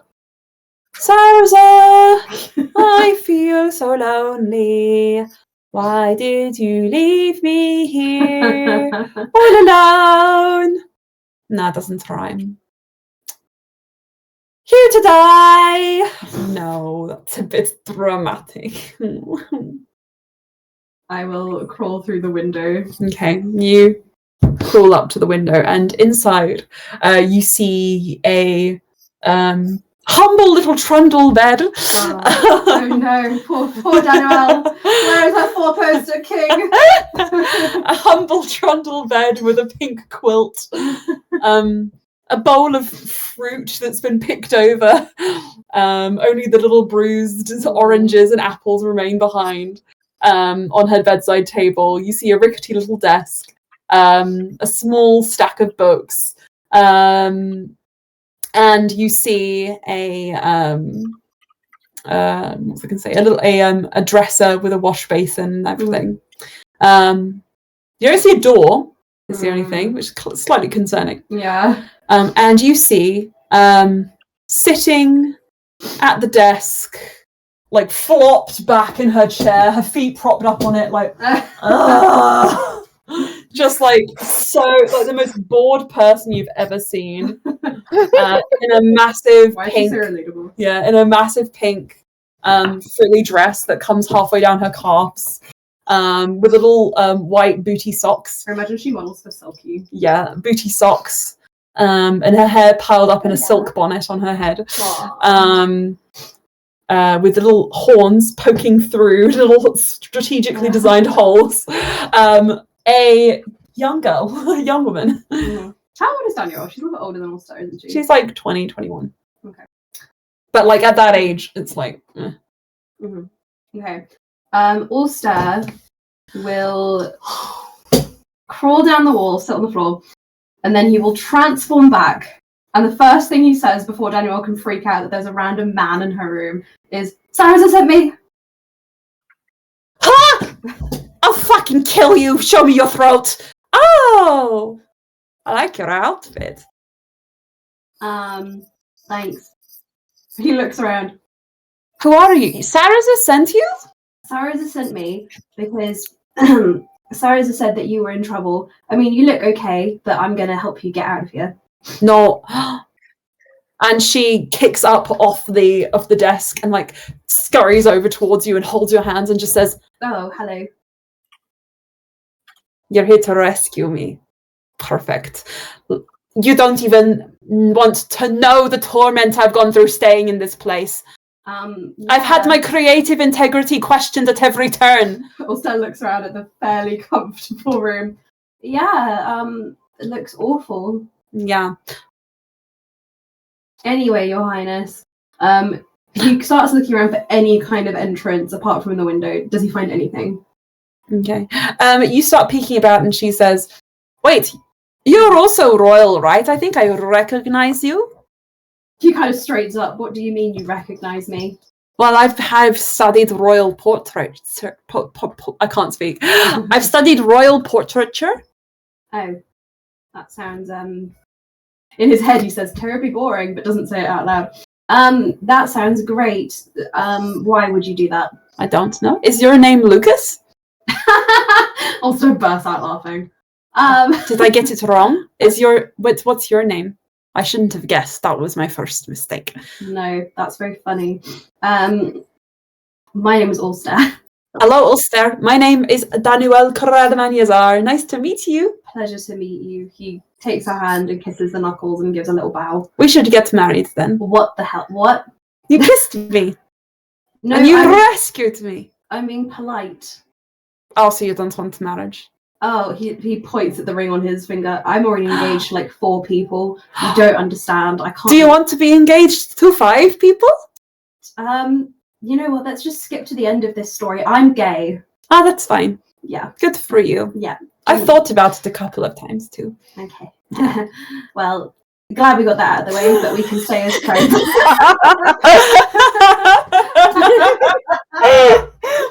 I was a lesbian once. It was a little bit wet for me. That's a line, wait. That's a line from Saltburn. Please, I'm a lesbian. Don't cancel me. Anyway. Oh, I love men. They're terribly dry. That's the other half of the line. Oh god. Anyway. Nods. Right, well, do you want to gather your things? And I will... Well, none of this is mine, so I'm good. Actually, there is one thing. Wait. And she heads over to the desk. Mm-hmm. Did you find my letter? And she starts rummaging through it. We did, I think. Oh, good. Okay. Then, It was a bird. In case anything happens to us. Yes, I like to fold them. I didn't see it in person, though. I only saw the after-folded bit. Oh, would you like me to make you one? It might come alive, because the paper seems to be attacking people. No, not mine. Yeah, it was alive, wasn't it? It's alive, but it never hurt to fly. Oh, well, then Look, I suppose... and she opens up her desk and she pulls out a folio, a very small one, but it's like obviously quite finely made. She unpops the clasp, opens it up, takes a sheet of this like very bright white paper with this kind of like golden sheen. Can I Arcana check that? You can, yeah. That is 22. There is an intense aura of transmutation attached to it. Oh. And she starts folding very delicately. And in just a minute, she produces a small paper bird, which takes flight off around the room and then lands on her palm. That is amazing. It's not really me. I'm only doing the folding. The paper is the magical one. Can I see the paper? But of course you can. Okay. He takes the paper and immediately stows it in his journal and just pats it. We're going to just take that for further investigation, if that is all right. Hang on a second. I've been swindled before, you bitch. I'm not going to be swindled again. Can I please have it back? You just asked me to marry you and called me a bitch. You're right. I'm hormonal. Can I please have my paper back? We'll give it to Sarazur, I think. The paper seems to be attacking people. I don't want the paper. I have my own paper. Here, he shows her his other journal. You journal too? Yes, we can compare bullet journals later. Oh my god, we've got so much in common. We're going to be best friends. Right. Also goes over to the wall. Do you mind if I break this? Oh, I don't know if this is helpful. Oh, no. He's like, what did you do that for? Love. I don't know if this is helpful to you. I know. Do you want to just do something? Yeah? You're just going to stand around? No, where are you going? Oh. Do you want to sit? He's the most affectionate cat ever. Mm-hmm. Yeah, we're just going to be... Everyone like, cats don't really love you. Us like, Maybe not you, but cats are still maybe affectionate. you. I went to feed my friend's cats today while I was playing Baldur's Gate, and they only had one pouch of wet food left, and I was like, right, I'll save that for them for tomorrow, and I'll give them dry food. So I set off their feeder, and sometimes with these electric feeders, you can record a message to go along with it, and the message that played was my friend saying, gosh, whenever I do this, they always run away from me. And it's her setting the food, which I think is so funny, because it's the opposite of what happens when we set food for our cats. They like zoom right to it and like will attack us. Yeah. It's funny. Cats have personalities and are all diverse and think differently, don't they, Lala? Yeah. Yes, they do. Also, Yes, they do. Confiscates Danuelle's magic paper. For later, she's like, I will want it back, but okay, I understand. And she says, if it helps you, because I know that walls are really hard to knock down for some Not really people. for me, but yeah. Oh my god, you're so cool. Thanks. He keeps tapping. Once at the place I grew up at, we got all trapped in during a cave-in, and we all had to come together with hammers and knock down the wall. And somebody actually died. Oh. Wasn't very nice. Out and pats her shoulder awkwardly. That's really. I'm so sorry to hear that. Oh my god, no! But it's like, could you imagine when I found out I was a fucking princess? I was like, what the frick? That's so cool. Well, cool is definitely a word that you could use to describe being a royal. Look, to be honest with you, anything is better than living on a fucking mountainside and eating like rock stew. Burying your friends in rocks. Oh. Well, let's get you out of here. And we'll get you back to the Feywild, where we have nice fried chicken sandwiches. I've never been there, and I like the sound of fried chicken. So let's go. Wait, Sarazur never took you to the Feywild. Is that a mistake? Did I say he did? I don't think he did. No. Good. No, never. Well, my family is very much firmly established in the material plane side of things. We have a bit of a tough history with the Feywild, you see. Oh, well, the Feywild, but the place we're going is just a bit like it's in the middle of nowhere, so cool. Don't have any problems. Oh, wait, he turns back to her. What? If you see a handsome man with red hair and a goatee, do not ask him to marry you. Facial hair is not really my thing. Good. He continues talking more. If you see a handsome man who seems really desperate, be careful, he's your cousin. They're not related. Lily, do you know nothing about the OC law? They are related. Danuelle and Laura aren't related. No, Nakia. A handsome man who's desperate. Oh! Be careful, he's your cousin. He turns back. And if you see a No. man called Nakia, do not, no. Right. Anyway, so she says, if it helps you at all, when Moreau locked me away in here, she disappeared over around kind of like there. And you look over to a bookshelf, which has a cluster of different tomes on it, that you kind of saw when you came in. I will do an investigation check there. Okay, you do an investigation check. Can I have advantage with Danuelle's help? She says, yes, okay, be really careful because, and then do an advantage. Thank you for the advantage. That is 18. Okay. You reach forward for a book which just catches your interest, which is like Curious Poisons and Deadly Plants. And you're about to pull it, and she's like, that's one of these poisonous gas! Okay. Don't touch it. Pause.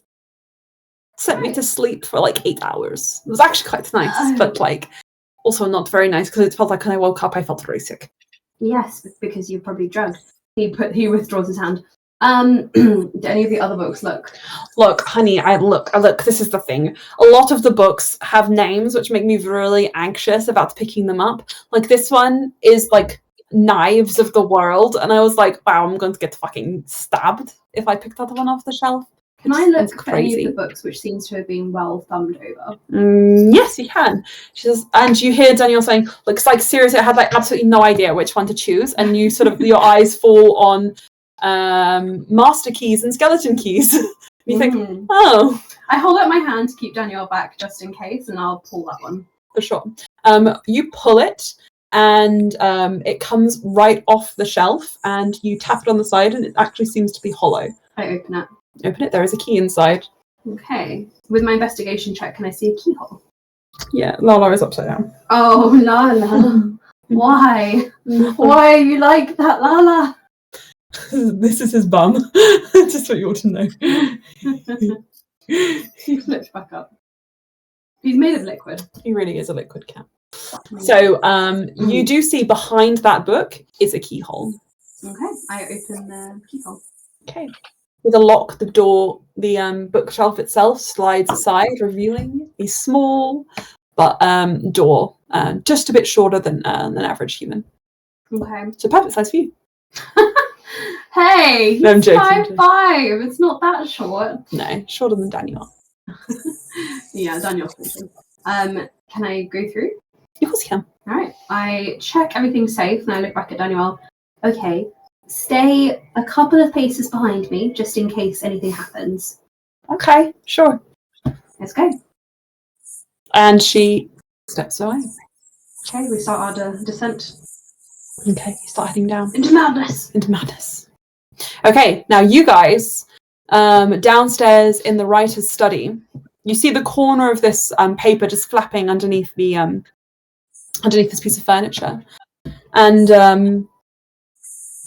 sorry, hiccup. But Sarazur can't seem to move it. What do you do? Look at this investigation check for some sort of button or thing to pull or Yeah, for sure. or like lock mechanism. Okay, yeah. Can I put the diary back first and then assist?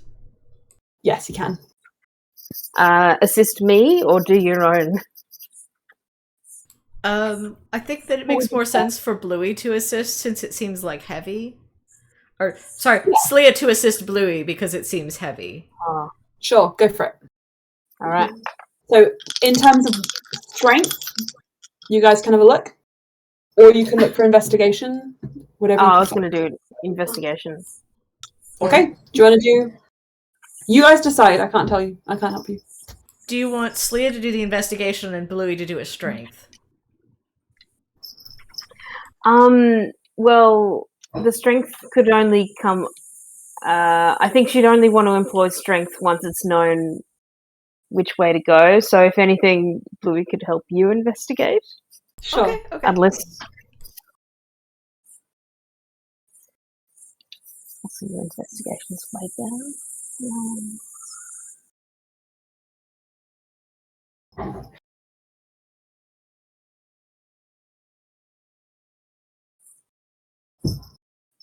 That is an 18 investigation.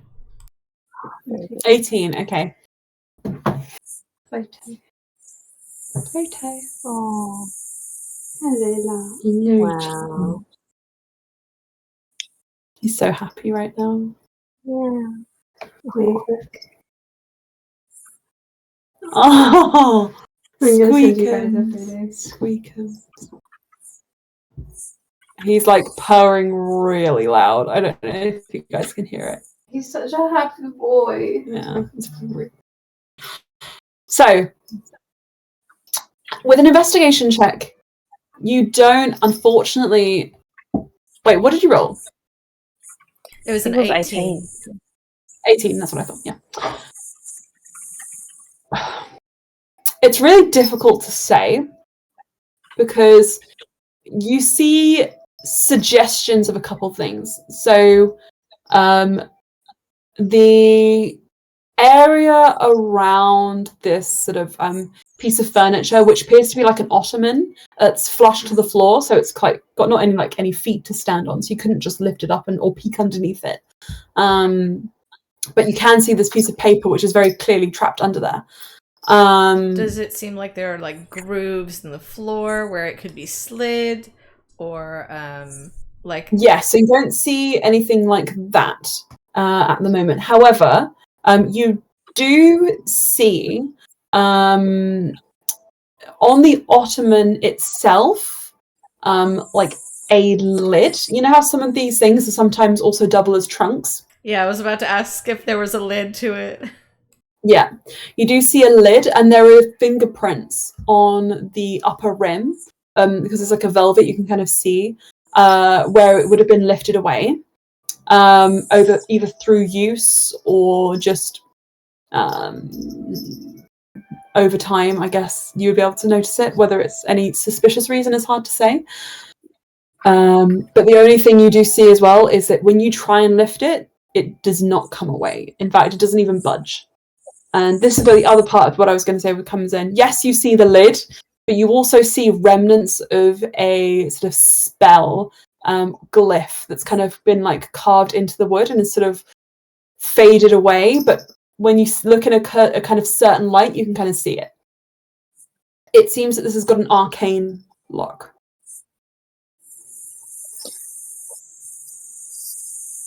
Huh.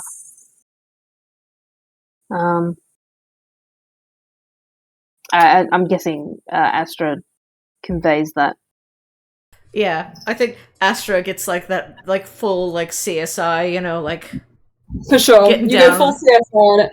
That's fine. As you guys make this realization, this is the entrance or the exit of a trunk, a hidden room. You hear, and therefore you believe that Moreau could ostensibly hear, the telltale signs of movement from across the house. And at that moment, you also hear the sound of footsteps hurriedly moving upstairs towards the staircase, as Moreau starts coming down the stairs. Ulster Yeah. is on the loo, so why don't we take a 5-minute break before we move into the next part of the adventure, the curse-revealing arc, as Higurashi fans might say. nice. Would that be okay? Oh no. No, I'm joking. All right, we're back in 5.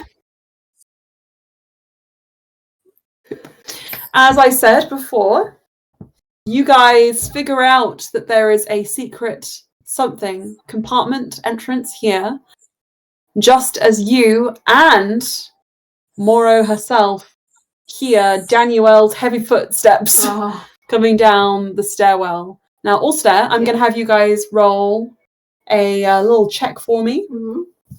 That would be a stealth check for me. Oh, stealth check. Yeah, don't have plus 19 anymore. Mm-hmm. It's not amazing.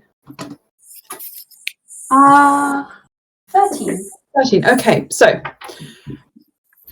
as you guys come down the stairs, Danuelle says,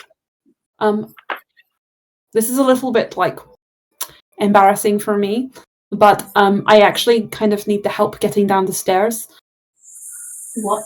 Why? Well, I mean, I don't. I mean, of course I can. Sorry, that was very rude. You don't need to tell me. He offers a hand. Okay, thank you. I tend to just say things that come to my mind, but I'm working on it. She looks a bit sad, and then she's like, "No, it's fine. Don't worry. I get it." Do you want to tell me? I mean, you can say whatever you like. No, it's fine. Can I insight check her? Yes. That's a dirty 20. She's only got, she's disabled, and you get the impression that being locked up in this tower, she wasn't given the best support or access to everything that she usually has to keep the pain in her leg at bay, and she seems to be wincing a little bit. Hold on. Can I conjure some pain-killing herbs for her? Yeah, you can do. He will hold up for about 20 seconds as he conjures them, and then he'll just grind them and offer them. Thank you. Do I put this on the leg or do I eat them? You eat them. Yeah. No, she's a pretty eater.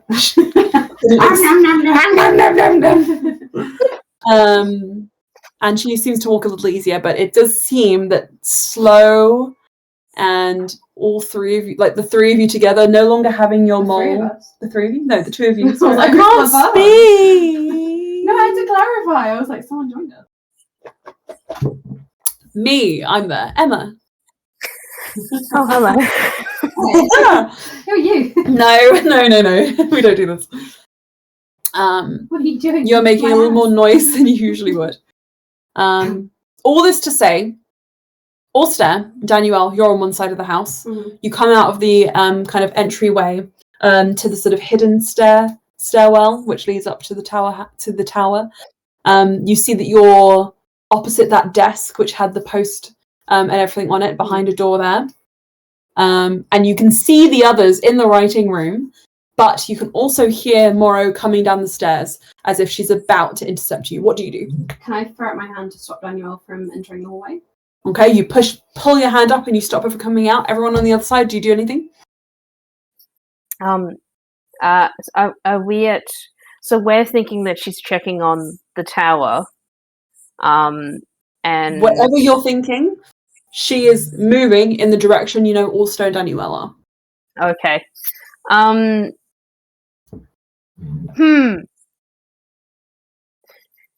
What if there was a loud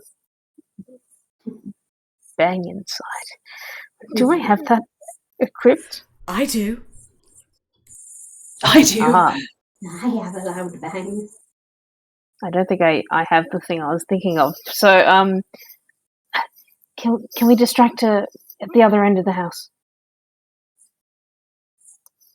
Sarazur says, good idea. Go, quick. Anything. Astra, please. Do you have a noise maker? So within 30 feet, can I make an unlocked window or door fly open or slam shut? Sure. Yeah, for sure you can. Okay, so you see Actually, can I do this for like up to 3 windows and or doors? Okay, sure. You see like the kitchen door, the library door, the bedroom door. They all slam shut heavily just as Morrow gets to them the stairs, and she screams and covers her head like this. Oh.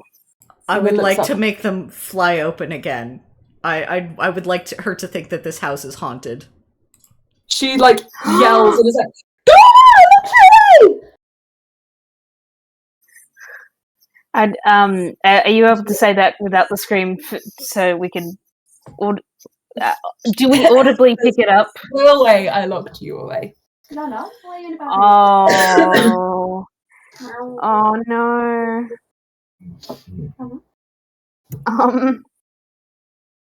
I would like to do this a couple of times. Different doors and different windows and stuff. She says, "Please don't hurt us! Stop it! Please! I've been trying! Please don't stop us. Stop it, please. I've been trying." Celia looks over to Sarazur for approval, like, Sarazur looks a little horrified and is like, something's not right here. Can I use a message stone to ask where they are so we can? You can see them. Oh, You we can see literally, they're right by the writing desk. I give them a wave. Hey. You guys can decide what you want to do. Astra waves back. Saraz is like,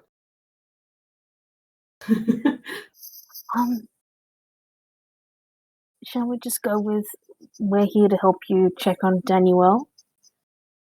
And you can she approach is her? just cowering on the stairs. She doesn't look very threatening. As in talking to Sarazur saying. Gotcha, yeah. But I'm just telling you, just so you know, she's cowering on the stairs. Okay. That, we arrived and we heard commotion and that we want to help. Because that is what we're doing. Can we go with that? I give them a thumbs up. Mm-hmm. Okay.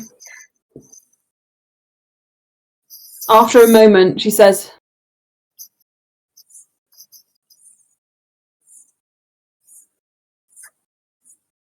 Danuelle, are you there?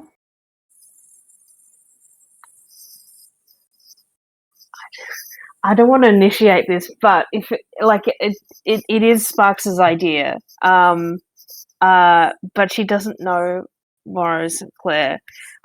She's. Sarazur will come out with you if you want him to, if you tell them to. But Okay, I think who initiates whatever you're going to do. I want it to be up to you.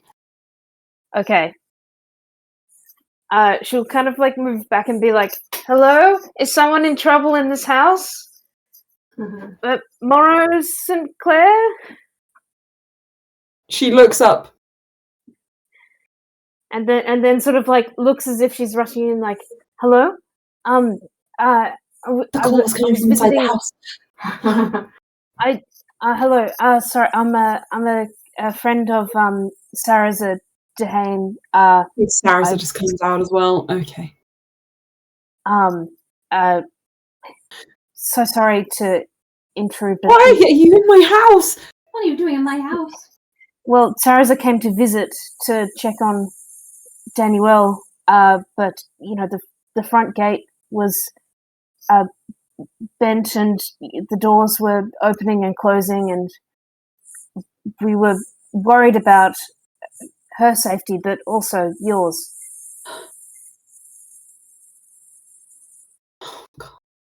Right.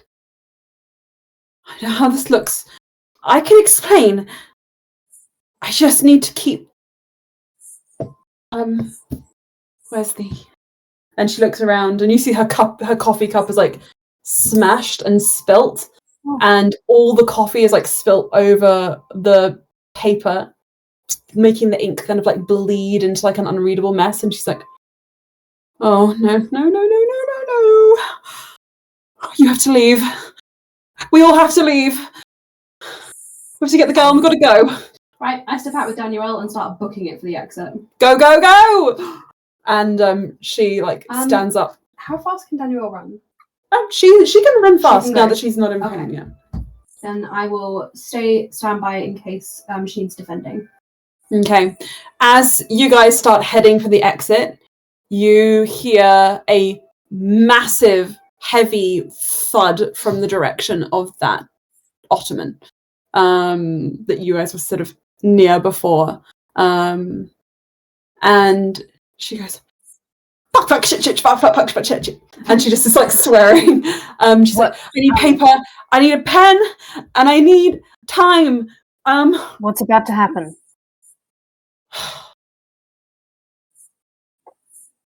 All the things I wrote are about to come back and bite me. Matt. Also, I've had a laugh as he helps Danuelle out of the house. I need to explain. And she says, we should be safe if we're outside the house. All the windows and the doors are locked. So just go, we'll close the door and it can't get out. Come on. No. Quick. Okay. Quick. All right, and I think she'll check that Danuelle and Ulster are pretty much out. Mm-hmm. I think, and if they're not, then she'll sort of try and block the way so that they're not visible getting out of there. Just to give us more time to think about how we're handling out of the house. She slams the door behind and is like this, and is looking at you. Oh, that was dramatic. Hello, everybody. My name's Morrow. Hello, Sarazur. I'm Bluey Sparks. Sarazur. He's not happy. Danielle's like, Sarazur, hello. He's not really happy. He looks down at Danuelle and smiles like, hello, Danielle. Sarazur. And she kind of waddles over and just gives him a hug. All right, and now, you bitch! Why the fuck did you lock me away? Ouch. And Morrow looks at her like astonished. Aside from the obvious. Can someone explain what's going on? Yes, and does it have anything to do with the missing girl from the temple? Oh, God. Yes. How's everything? What? Okay, right, let me explain. I came across an amazing deal. I was having some writer's block, and I thought that I tried everything. I tried reading new source material. I tried changing my quills, pushed my desk all around the house. Nothing was working, so I thought I'd get some new parchment from a merchant, a sorcerer who was passing through. And one thing led to another. I have no idea how it happened. And the paper just went crazy. It's cursed. It's clearly cursed. Whoever writes on it gets attacked by it. It's clearly the moment I finished my manuscript. Final dotted page was in the kitchen making myself a cup of fucking coffee. The page comes alive and tries to slice my neck open. Luckily... Also gets out the paper. This paper? Huh. That paper, put it away before it hurts you too. Look. I'm going to try and write a sentence on it. No, stop, wait! And what do you write? Can I write, I love Loran. I wish he would get on better with Sarazur, though, so that they could be happy together at our wedding. Dot. Aww. You write that down and you fold it and you just kind of wait. For a moment, nothing happens. And you unfold it and you look. And Actually, hang on a minute.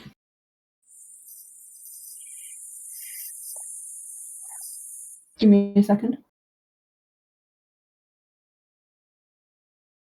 No, that'll take way too much time.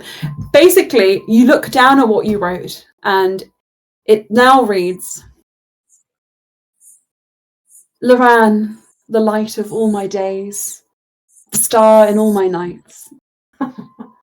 Though tormented he is, with the chasm between him and his fair brother Sarazur. It's just really eloquent and beautiful. Also squints at the page and then looks at her and says, did you actually write your books, or is a paper meant to do that for you?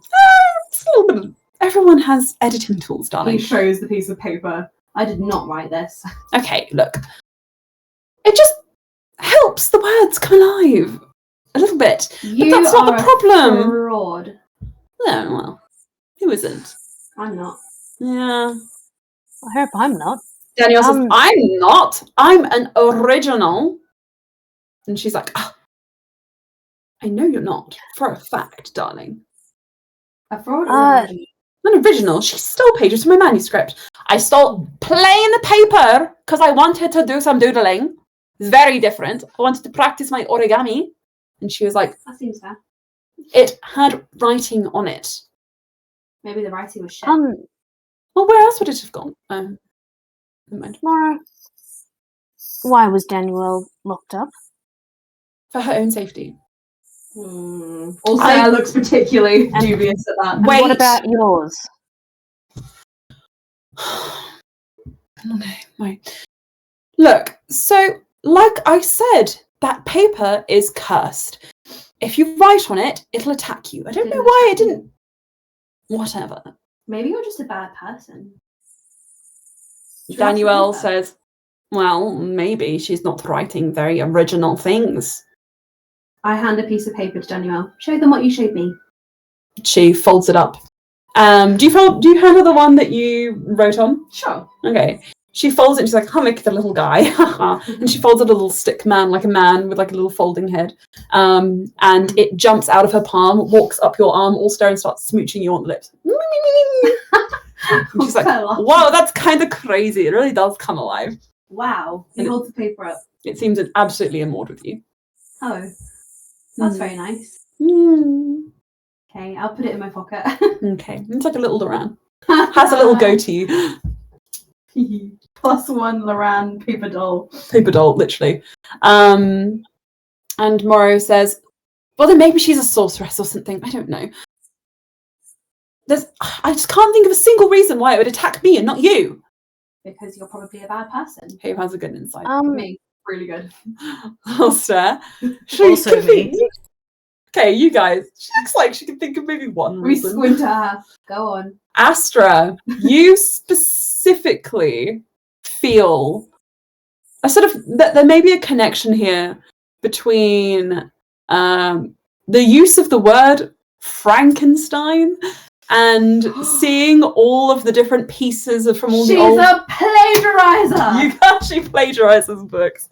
Also points at her face. Plagiarizer! No! Yes. No! Yes. Nobody remembers those books anyway! Plagiarizer! That is disgusting. Come! And so your plagiarism killed the daughter of the priestess of Umberlee. Is that what you're telling us? What? No one's fucking died! If someone had died... If someone had then died, where I would is she turn gone? myself in. Where's she gone? You said that it had to do with your cursed paper, so where is she? If I show you, then there will be someone who dies. And it won't be her, it will be all of us. Okay, what happened to her? She's a paper golem now. Surely we can reverse that. I finished, look, okay, fine. I finished my manuscript, dotted the final page. I didn't know she was coming. I didn't invite her here. Well, no, I did. Thought Danuelle needed a friend. She was very odd and, didn't go outside. You're not very nice. No, I don't like you. Sarazur looks upset. Sarah doesn't like you either. No, I don't. I think I made an error in judgment leaving her here. I haven't mistreated the girl. You locked her in a tower. The monster was rampaging through the house. Why I didn't you shoved just her let up there. go? Well, I wanted to lock all the windows and doors so it didn't get outside. What are you planning Why to do? did It's you like remain? a very easy bookcase trick. It only works from one side. You could have broken through. Okay, well... And why was there a poisonous gas trap? Well, I have used that place for other reasons, but... Look. Sarah's Okay. I don't. But do you understand what I'm saying? I've been walking around this house for days trying to finish the seal on that basement so that it can't escape. So that I could let Danuelle out. I'm not an awful person. I'm complicated and full of nuance. Why don't we try and save the girl you turned into a paper golem? I didn't turn her. The paper came alive, wrapped itself around the poor girl. She went crazy. Of course, she's covered in paper. That's not Well, she had... I don't think she really was... I think it was more like the paper using... Well, then we need to get the paper off her. Yes, Okay. and here's the thing, is if you lock her up permanently, Umberlee is going to drown your home. Yeah. Oh, I don't think that'll happen, darlings. Oh, no, it will. He points at the Wave Mothers, uniforms. We're here to kind of solve that, so... We're all servants of Umberlee now. Oh, for a day. Right, so we're going to have to picked some up rolls that there then. was trouble. Okay, so who wants a persuasion check? Oh yes, Oh, me please. Yeah. Okay, or everyone who wants to. I don't know, I think I might like to make mine an intimidation check. Well, then do it. 17. 17. Hey. Ah! And for the third time this game, natural 20. Your dice God. are broken. It's a and different die. I will take a picture for you. All of your dice are broken. Anyway, And I will never let that go. 24. So, first of all, persuasion. She's like, I suppose I don't actually want anyone to get hurt. And she looks up and she's like, okay, I really don't want anyone to get hurt. When she sees like Celia like looming, like lights flashing, remembers the doors opening and closing. Okay, I'm sorry. I apologize. I'll help you free her. I just didn't know. Look, I didn't know what to do. And we'd already been attacked. And look, I've been awake for days. It was an error of judgment. If I may, if anything like this happens again, if you have a way to contact someone for help from someone else would probably be very good, so that you don't do something, you don't go through whatever this is alone and try to keep fixing it. And if you find that the further you try and fix something a certain way, it gets worse, and then you feel embarrassed about it and don't want to tell anybody. Like, ultimately, if things are going wrong, break through the desire to do it all yourself and ask someone for help. That's very noble. You're so correct. The only issue is that would kind of interrupt my self-imposed creative isolation in order to get the best work out of myself. I might have a solution. Is it isolation really working for you? Yeah, Guys, is it really working because you're plagiarizing everyone else? You shush. What were you going to say, darling? You seem to like you have more constructive criticism than these spooky ones over here. Yes, you darling. Yes, When you guys are done, I'm going to tell Sarah's solution to the problem. I like that. Ultimately, your safety and the safety that of people in your care, I would say, matters more than trying to get through a writer's block, because you have to be safe in order to write. Because if you're not safe and you're trying to write, then you might die, and then you can't write. Right? Right. Cool.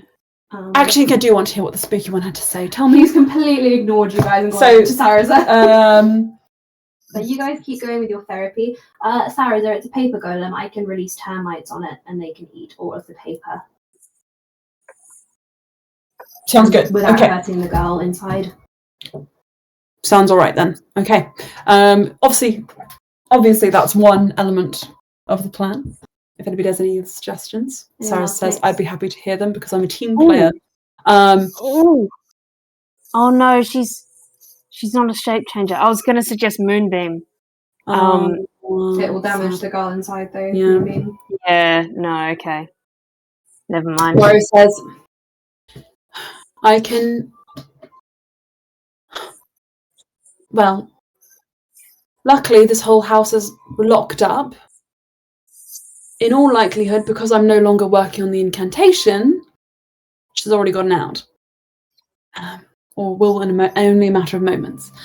The one thing we have is the element of surprise. And at that moment, you hear the upstairs window by the lemon tree that you guys went into but left unlocked smash open. And you hear as a flutter of paper pours out from beside the house. Are you rolling initiative? And I would like everyone to please roll me. Wait, initiative. But it is 10:30 at night. Who wants to keep going? I mean, I can't imagine this fight will take a super long time. Sure. I just know you're very tired, so I want to make sure that everyone is happy to continue. Slay. You dirty 20. I'm happy. I'm also Okay. Ooh. I've got 19. 15.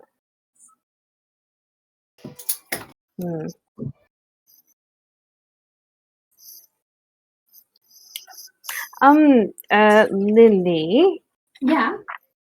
Did Ulster end up getting the Water's Edge greatsword, or no? Hang on. You did maybe. On loan. On You loan must to whom? I don't have it. Mm-hmm. I have it on loan. Probably, yeah. All right. Because I didn't actually write that. Did I? Okay. Water's Edge greatsword. Right. Hmm. But maybe. Maybe he would still be asleep. Is that okay? Because we've only had one long rest. Oh, is the time? Hold on, turn your time off.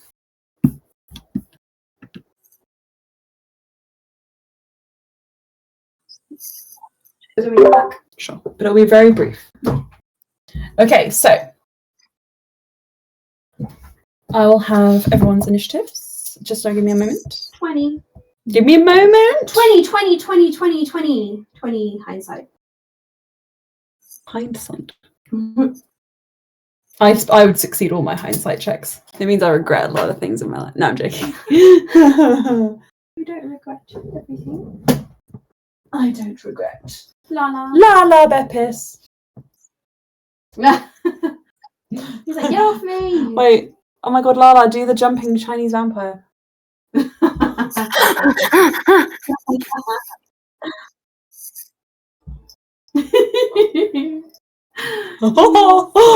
my god, I'm so obsessed with you. Oh my god, you're such a weird thing. You put me on as well. You put me on as well. I love you. Cairo put him in as well. Cairo really did put him in as well. Cairo's dad, he's a famous stud. I'm not even kidding. And they look very similar. I think it's really cute. But he's more dainty. Yeah, Cairo's pretty thick. He's thick, yeah. Okay, so 20. 25 to 20. 20. Okay, All-Star. 20 to 15. 19. Mm-hmm. Alrighty. Dum da dee doo. Dum, Dum dum dee doo. And Astra, what did you roll? 12. 12. Not Which bad is pretty for good. friends. Yeah. Nice. Hello. And last but not least, I actually haven't rolled him yet. Sarazur. Shit.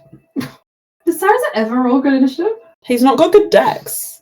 He's more of a beef cake. He's got too much weight down. Yeah, he likes cupcakes, but too much. A line from this. Careful with this to hear. Did you get my joke? So, with a surprise round at the top of the round, it is going to, in fact, be the golem.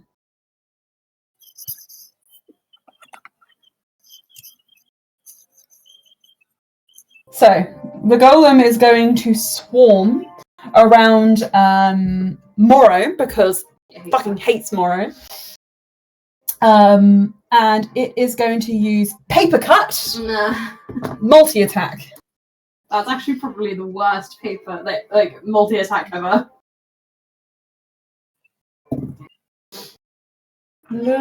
Okay, 19. Oh, why is this broken? That's upsetting.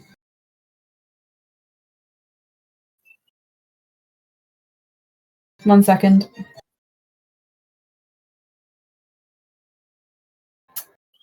Oh, that's so frustrating. Half the page is cut off. Oh, I should have downloaded this. Get PDF. Continue. No, it's still cut off. Make it up. Oh, but I really liked what I saw when I did this. Okay. I'll give you 2 minutes. I can copy and paste it. Copy. Let me just see. I think it's just the formatting on the page. Paste. Yes. Okay. Cool. So right, there we go. I got it. So 19 plus 5 on Morrow. He's going to use 1 paper cut on her because she's a very weak. Just so you know, she's not really on your guys' level. 6. Oh, plus 3 slashing damage. That's some deep paper cuts. Yep, 9 slashing damage as this. So let me describe what you see. There is at first a flurry of paper, as if someone has opened a roll of parchment to the wind, and it's just flurried through. At first, it comes down slowly, and then it picks up and it swirls and shoots down, and it surrounds Morrow. And when it pulls back, she is like doubled over and holding her chest, where there's just like seeping red. She looks down at her hand and is like, "Oh my god, this is going to make such a good story!" And then it sort of picks up and is going to move over, I think, to... Well, you guys choose amongst yourselves. Who would be the closest person to Morrow in this moment? It would be Blue. I think in trying to persuade her, and she did seem more open to listening to Bluey, so probably Bluey. I think then Bluey, the next, seeing that you're beefier, the swarm is intelligent. It knows to try and get you down while it can. So that's a 21 to hit. Oh, that hits. Wow. That's some strong paper. 13. Oh. 13 slashing? No, to hit. 13. There's three attacks. It gets 4 in each one. Okay, the 21 hits, the 13 does not hit. And natural 20. Okay. Okay. Oh. So, is there some crit damage meant to come to me as well? It's going to be 5. Oh. 8 slashing damage for the first. And 7 slashing damage for the second. Wow. Okay. And as Emma? you take that hit... Oh, are you okay? Is it too late to declare interception to protect Morris and Claire? Like, has that already... Like, unfortunately, it's before I tell you the damage, when you want to do it. Oh no. Hello, chicken. Okay. It can be after you learn it hits, but before the damage is. Oh, actually, in a surprise round, can I even use a reaction? I'm not sure. I will. I'm very happy to. But for the next time, we'll figure that out. Okay. Oh yeah. Sure. Okay. And just to try and make the most of its surprise, it's going to use its whirlwind ability to disperse these blades of paper. Do you guys know parchment's actually skin? Yeah, it's crazy. My dice. Huh? Parchment skin. Animal skin. Actually, I don't need to roll. Everybody needs to make me a dexterity saving throw, please. Everybody? Yep. Oh, Danuelle. Oh, Morrow, I don't give a shit. 14. Okay. 15. All right. 15, okay. Hey, Mr. Kadosh. Sleer? 15 was me. Oh, sorry. And you're 15? 14. 15. Okay, you guys are all fine. You're not knocked prone. I think I was frozen. Am I? Oh. There you go. You did 15, right?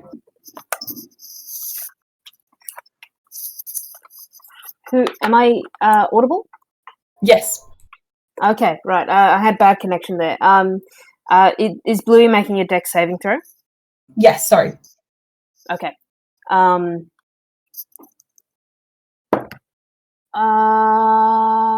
it's not an effect that's just on me, so that's 18, I think. 18. Oh, great. Okay, so... Oh, I need to offer Sarazur. Hang on 1 second. Okay, yes. Right, anyone who rolled over 14 is A-OK, meets it, beats it. Danuelle and Morrow are thrown back, and they are going to take 4 points of slashing damage, and you guys are going to take 2. without being knocked prone. And Danuelle just like yelps and tries to grab onto Sarazur, but falls down. He immediately drops down and kind of like shields her, and tries to like hover over her to give her some cover. And now that is the surprise round done.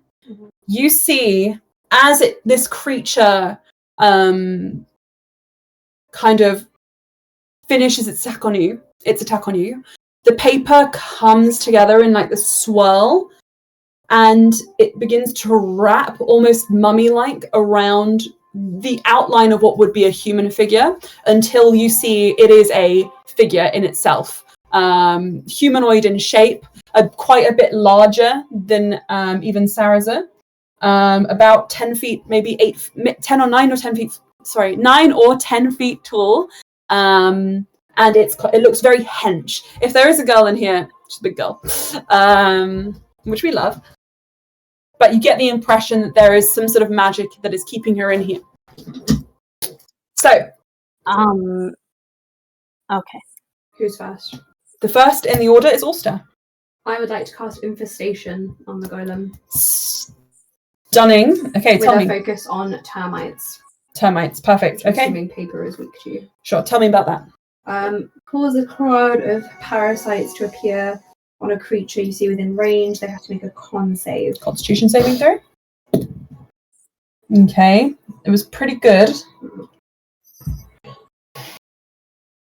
Let me just see. That is going to be 16. Oh, just beats it. I'm sorry. 15 on the dice. Okay, do they take half? I don't know. What level is the spell? The cantrip. Cantrip, probably not. No. Okay, well, the termites are there.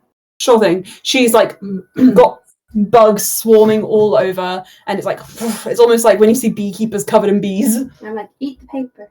Eat the paper. It's cute. Okay. Next up in the order then is Sparks. Sparks. She'll say in common, Nissa, if you're in there, we're trying to get you out, and trying to not hurt you. Okay. Is there any way to? I mean, how do? I don't know if she's physically hurtable. Okay. Or if she's somehow magically protected, or what will happen if we damage the paper. That's what So, is there some sort of check I can make? Yes, I you might can. have to forego You can make you can make any skill check. I will allow that to not be your action. I think that's what you've ruled in the past, that you can do it to determine more information. Okay. That's so cute. Ooh.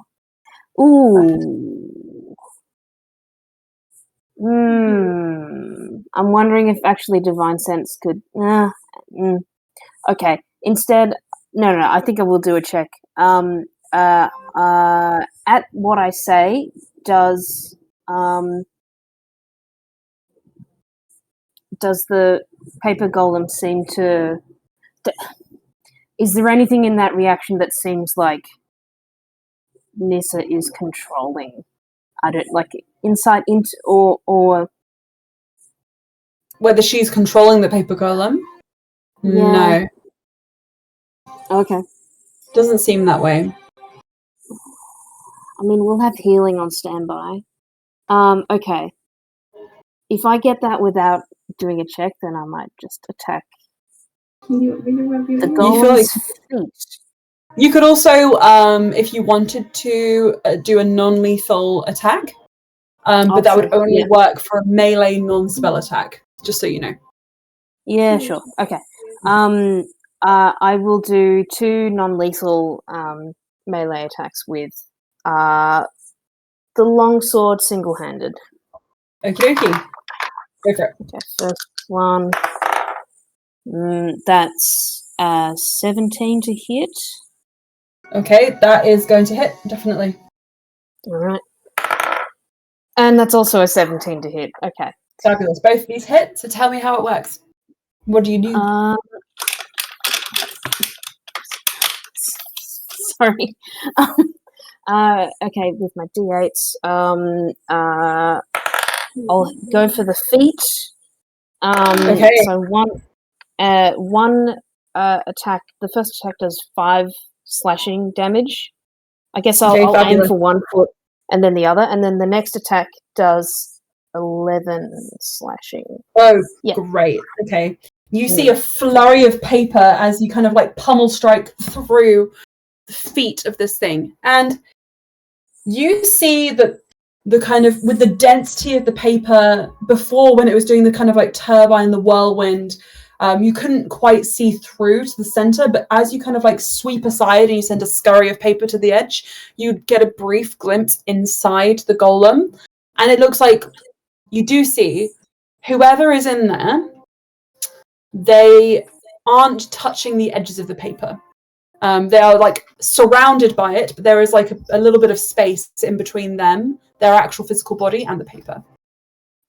Okay. So you think you could potentially hit this, but missing might accidentally do more damage than hitting. Does that make sense? Yeah. Okay. Great. I think that's all I'm going to do. I think I'll reposition myself. If in front of Moro, between Moro and the golem, so 5 feet from Moro. Perfect. And yes, non-lethal. So, next up in the order, after the surprise round has already ended, they do still get their turn in the regular round, is the golem. You just having hit it, Sparks, I'm sorry, it's going to do 1 on you, and then it's going to go over to Sarazur. So, first one on you, Sparks. 10. Does not hit. Fabulous. It swoops down and you feel this kind of like rush of paper, and you put up your shield and you just feel like paper planes stabbing and denting into the paper, into the metal of your shield. They then fly past you and go directly for Sarazur. And as they're in the air, they like unfold themselves and refold themselves into like ninja stars. And they're just spinning forwards. Sarazur, in the Wave Mother robe, doesn't really have as much of armor as he usually does. But he curls around Danuelle and pulls her in very close. Really pulls her in really close. And is going to take one of the hits. That's going to be 21. Going to take another one. That's going to be 17. 4, 6, and then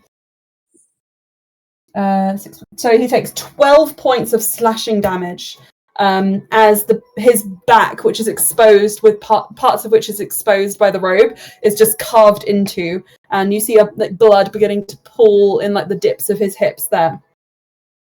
Sarazur minus 12. The last one, because it's able to do 4, is going to fly back around and hit you, Slayer. Does a 19 hit? Yeah, it does. Okay. Luckily, that's only going to be 6 points of slashing damage on the lower side. Again, it just kind of like sees you as this sort of like threatening figure who managed to infiltrate and is like, nope. Slash, slash, slash, slash, slash. Baz, fuck off. No. Get rid of that. No.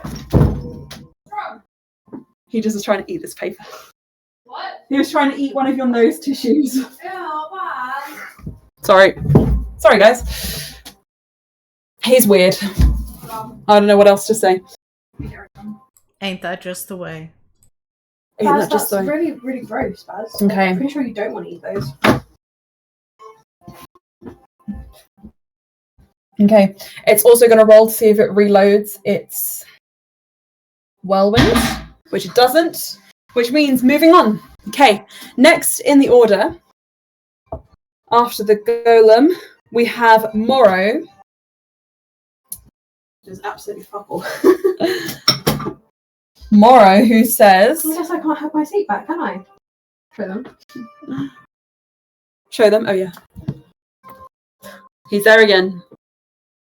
Can I have my seat back? It's his seat, sorry, Lily. Okay, fine. Is this your seat now? Morrow, who pulls open her front door, disappears for a moment, and then comes back, and in her hands, she's got a heavy crossbow. Where'd she get that? And she says, "Fucking hell!" and aims it. It's like, I'm a woman who lives alone. Why do you think I got it? She like, pew, and it just like pings off a tree and hits back of the house and breaks one of her windows. Maybe don't use that. No, I've not used it in a while, actually. That is her go. Next up, then, in the order after Morrow, is Sleia. It's your go. Who looks the most damaged? And I mean physically in the sense of HP. Relative to their sort of hit points, probably Danuelle. Danuelle. She's Okay. not. She's an NPC. Yeah. So y'all see this kind of like aurora, like mist kind of flow out from Sleia as she casts Aura of Vitality, and Danuelle will take back not a whole lot, but 6 HP. Perfect. She is back to full health. That's worrisome, isn't it? That is full health. Yeah. She is back to full health. Yeah. Hit once, and she was already on death's door. Astra will let's just say she stay. survived in a couple hits. Astra will stay close to Danuelle. In that case. Okay. Sure thing. So she's like, "Thank you. That's real freaky. Sarazur, by the way, you might have to pick up your sword rather than hugging me." And he's like, "Oh yeah, sure." And Sarazur picks up his sword, and he looks over at you, Sleia, and gives you a nod. And then he heads forward, and he comes up to the golem. And Lala, please. Okay. Comes up to the golem and is going to hit twice. The first one, 16 plus. That already hits. Sorry, guys. He has such amazing fur. Wow. He's just sitting on it. What's happening? Little man. Just so y'all know, we can't hear anything. I assume that's his doing. My goodness. What a little creature. Oh. He's got a huge personality, okay? Yeah. Best boy. Yeah. Very good. Sorry. I'm obsessed with him. Okay. So, he's going to go back, guys. I have to put him down. Yeah. So, Sarazur gets 16 on his first hit, second hit, and he's going to use one of his maneuvers in order to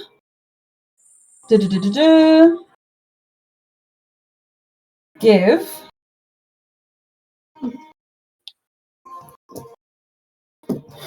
how many? Sparks, you get 4 HP back. Oh. As he comes up and he pats you on the back and you feel a surge of healing come over you. And Sarazur cuts forward, bam, cuts back down, bam, eviscerates a whole leg worth of paper. Finally actually able to hit with his sword, it seems. As the creature takes 7. Was that Lala? 13 points of damage. Right. And as it takes 13 points, he looks over to you and says, "Let's hit it for real now, Sparks." Okay. And you look up and you see where one of the legs of the golem has been completely destroyed. You see the leg of the young girl is still unharmed. It seems destroying the paper does not necessarily destroy the girl. All right. Right, next up, top of the order, Ulster, you're back again. Seeing Sarazur and Sparks kind of flanking, he's like, I don't want to be left out. And he will grow his nails and slash at the head of the creature. Now, this is 8 foot off the ground. Yep. So you need to Leap like a cat. low. You can jump. You want to jump? Yeah. You want to make an athletics check? Isn't it just 20 to hit? So if you want to... Can I aim at the neck? Yeah, that's fine. Okay, I am at the neck then. The head is just, it's 9 to 10 feet up, and Ulster is 5'5". You height shaming also. I'm not height shaming him. 25 to hit. 25 to hit. You slash across the torso, pulling back. You see a flutter of paper revealing the face of the girl. Her eyes are just closed. She looks asleep, but you can see there is a little bit of like anguish in her expression. So she's clearly feeling the strain of being moved around. Doesn't seem to be in pain.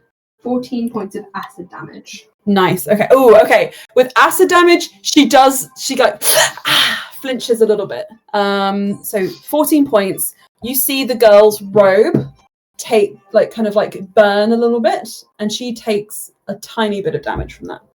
Just so you guys are aware. That was your primal savagery, right? Yeah.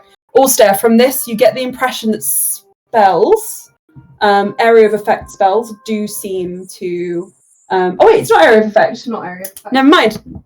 Slay. Also, you get the impression if that had been area of effect, that might have hurt her. Just so you guys take that into combat. Sorry, I had acid damage and I was thinking of acid splash. No, it's whatever makes contact with his nails. No problem. Okay, 14. That's really good. Okay, you guys look up and it seems to be like the paper is kind of like falling, it's crumpled. Is it okay? Is he okay? Yeah. Also, is there anything else you want to do on your turn? No. Okay. Next up in the order is Sparks. Sparks, you sort of also learn that you want to make targeted attacks with this thing. All right. Okay.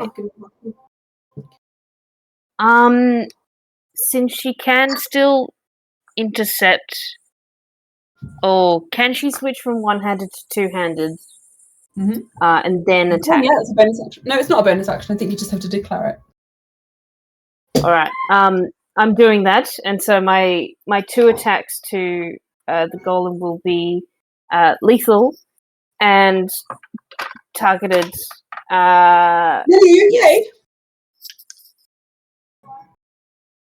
Hang on, sorry. Okay. Lily?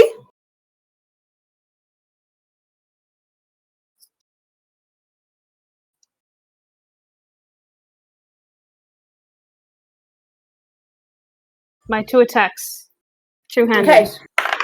First one is only 15 to hit. Does that hit? 15 does hit, yes. All right. And the second one is 16 to hit. Okay. So then 2 of these little bad boys. First attack. Oh no, it's a D10 because whoops. Sorry, folks. First attack does 6 slashing. Second attack does 6 slashing. Okay. All right. How did I do? Okay. I did less damage than when it was one-handed. 12 slashing total? Yes. Okay. Do it. Yeah. 9. 44. Okay, cool. It is on its last legs, you think, as you see paper kind of whirling around this girl's body. She is like just completely suspended in the air now. The paper is so thin that you can sort of see her through it, and she is like moving with it, but it's not clearly she's not controlling it. Okay. Now, this is the only creature I've ever seen whose armor class increases the more it gets closer to death as it becomes harder and harder to hit each individual piece. Whoa. So, as it is now on its last legs, its armor class is increased by 3 to 16, just so you're aware. Okay, thank you. Sorry. So, with that, Sparks, the golem is the next to go. I'll reposition in front of Morrow Sinclair. Okay. To help you question that decision, she says, "Don't destroy it, my manuscript!" Destroy it. It's plagiarism. Okay. Destroy it. Your life is much more important. Okay. Astra and All-Star high five. Slow. Yep. I appreciate These you. are all true statements. I just want to... all true statements for everyone. I just want Sparks to, Okay. The first hit goes to above you, Sparks. You think it's about to hit you, and in fact, it's aiming behind you for Morrow with a natural 20. Okay. I'm using my reaction to intercept that. Okay, so what does that mean, yeah? That means reduced damage for Morrow. Halved. Okay, so the damage No. total. You say the damage total, and I'll roll to 15. Where is the feature? Oh, excuse me, I'm very sorry. Where is the thing that I can do? There it is. By 1d. Okay, so 15, and I am reducing this by 9.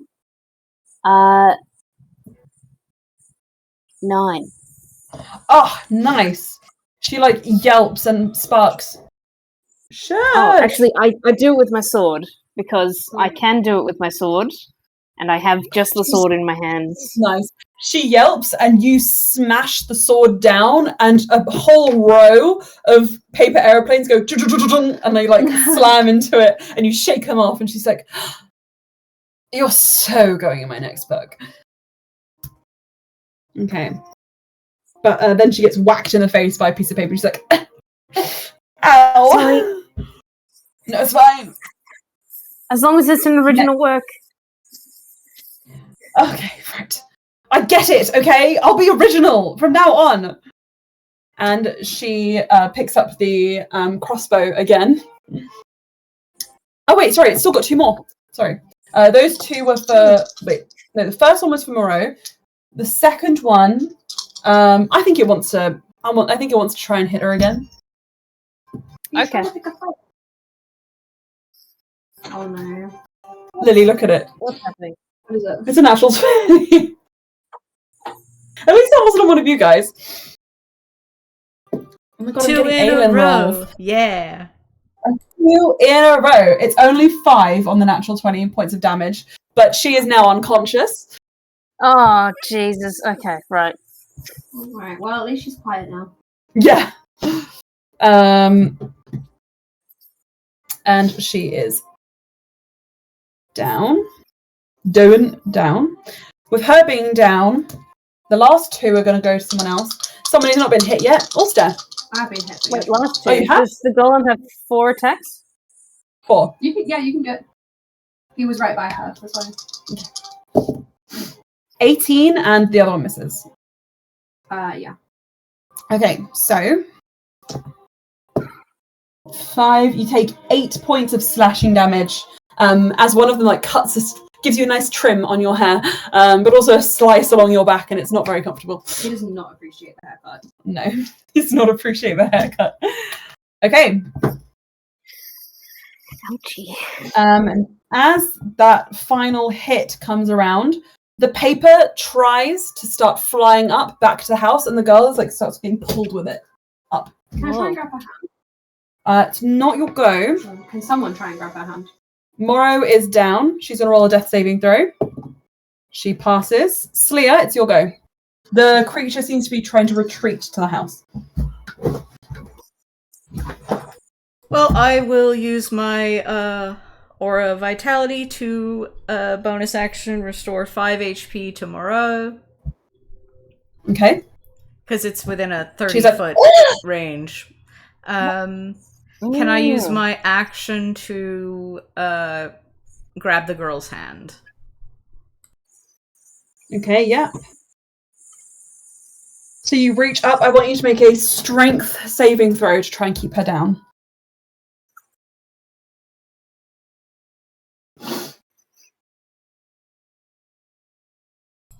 Not bad. That is a 14. 14. Interesting. How should I do that? Sorry, it's a 15. 15. I feel like it should probably be a contest, shouldn't it? So I'll roll to see if this creature beats your roll. It does not beat your roll. So what you see starting to happen is the paper starts pulling up and away, and the girl starts being pulled out. And as she is released, somewhat, not fully, from the like kind of torso, or what was the torso of this thing, which is now just a papery shell, her eyelashes start to kind of flutter, and she's like, clearly waking up. I would like to use my free action to be like, Sarazur, help! Okay, for sure. Next up in the order is, in fact, Sarazur. He rushes away from Danuelle and jumps on and is going to do the same. Strength saving throw.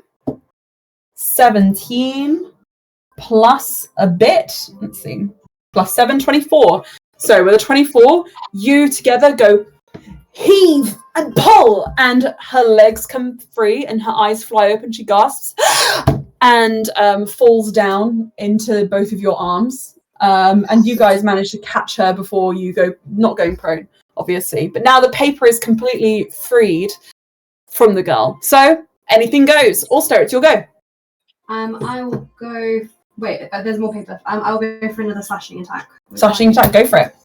And just so you know, you don't have to worry about area effects or anything like that. 26 to hit. Okay, perfect. Definitely hits. Tell me how it goes. Where are my dice? Where did they go? 1, 2. 10 acid damage. Oh, okay. This thing is flimsy. There's like 4 pieces of paper left now. It's desperately fluttering around, trying to catch on the wind and like figure out a way to escape. Sparks, it's your go. Take it out, Sparks. I think I'm going to do one attack with the long sword, and then for the other attack, I will replace it with lightning breath. So I'm going to roll the long sword first. Two-handed still. That's 18 to hit. Perfect. Okay. And that does 6 slashing. Okay, so as that first hit takes a hold, you just carve through the papers. Mora goes, my work! And the papers just fall limply to the ground. Okay. And the girl gasps, where am I? And Lisa?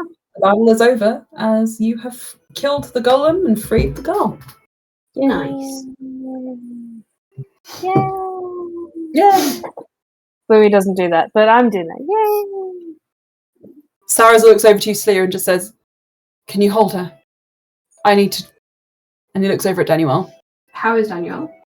She looks a bit freaked. She's healed thanks to Sleer, but she's clearly, like, a bit spooked by the situation. Well, good thing we're going home. And Sarazur goes over to her and just kind of helps her up, and she says, I didn't know you were coming. And Sarazur says, in actual fact, I did not know myself until it was too late to send a message. Seeing all this, I'm glad I did. And he looks over at Morrow. Emma? Yes. Could I summon... Is Danuelle a cat or a dog person?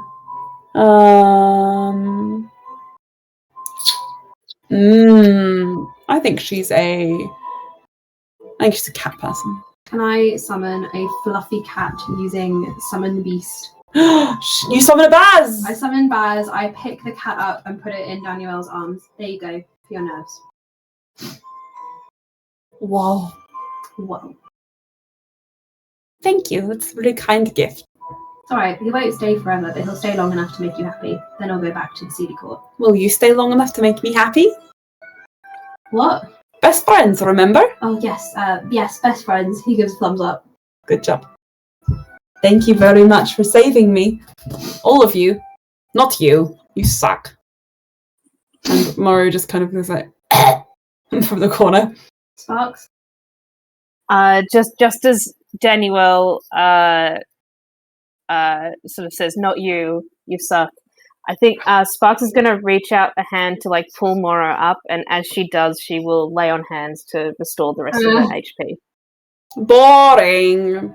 And you restore the rest of her HP, and Moro says, "Well, I'm glad that's all sorted. If you don't mind, I'm going to go and..." No. Sparks keeps holding onto her hand. By the way, how much HP did she need healing? Like 12 or so. Okay. Thank you. All right. I wouldn't say things are actually finished. Indeed, shouldn't you take responsibility for this girl's health? Slee will pipe in as she's like trying to do like a medicine check on Nissa. She's like, "The girl showed up at my house uninvited, but I will, of course, offer any assistance, and you may use my home. So whilst she is not my responsibility, I will take her into my care. And you should take her back to her mother. Of course! Of course, the finest carriage." Can I insight check her? Yes. I would also It like might to require an insight check. in-person apology. She said she does seem to be being honest. Okay, I'm like, if you're not being honest, we could just send you some more enchanted paper. Indeed. Don't do that. Uh-huh. I will make good on my side of this promise. You'll return her to her mother once she's fit and well? Yes, I mean, how does she look now? And Slia, you're doing a little medicine check, you said? Yes. Yes. Okay, you do a medicine check. What did you get? That is 21. Nice. She does seem to be mostly unharmed. Just looks exhausted, and she does in fact have 2 levels of exhaustion. Ooh, okay. Can I pull out some like water and some like rations for her? But yeah, just like I think she's just very, very exhausted.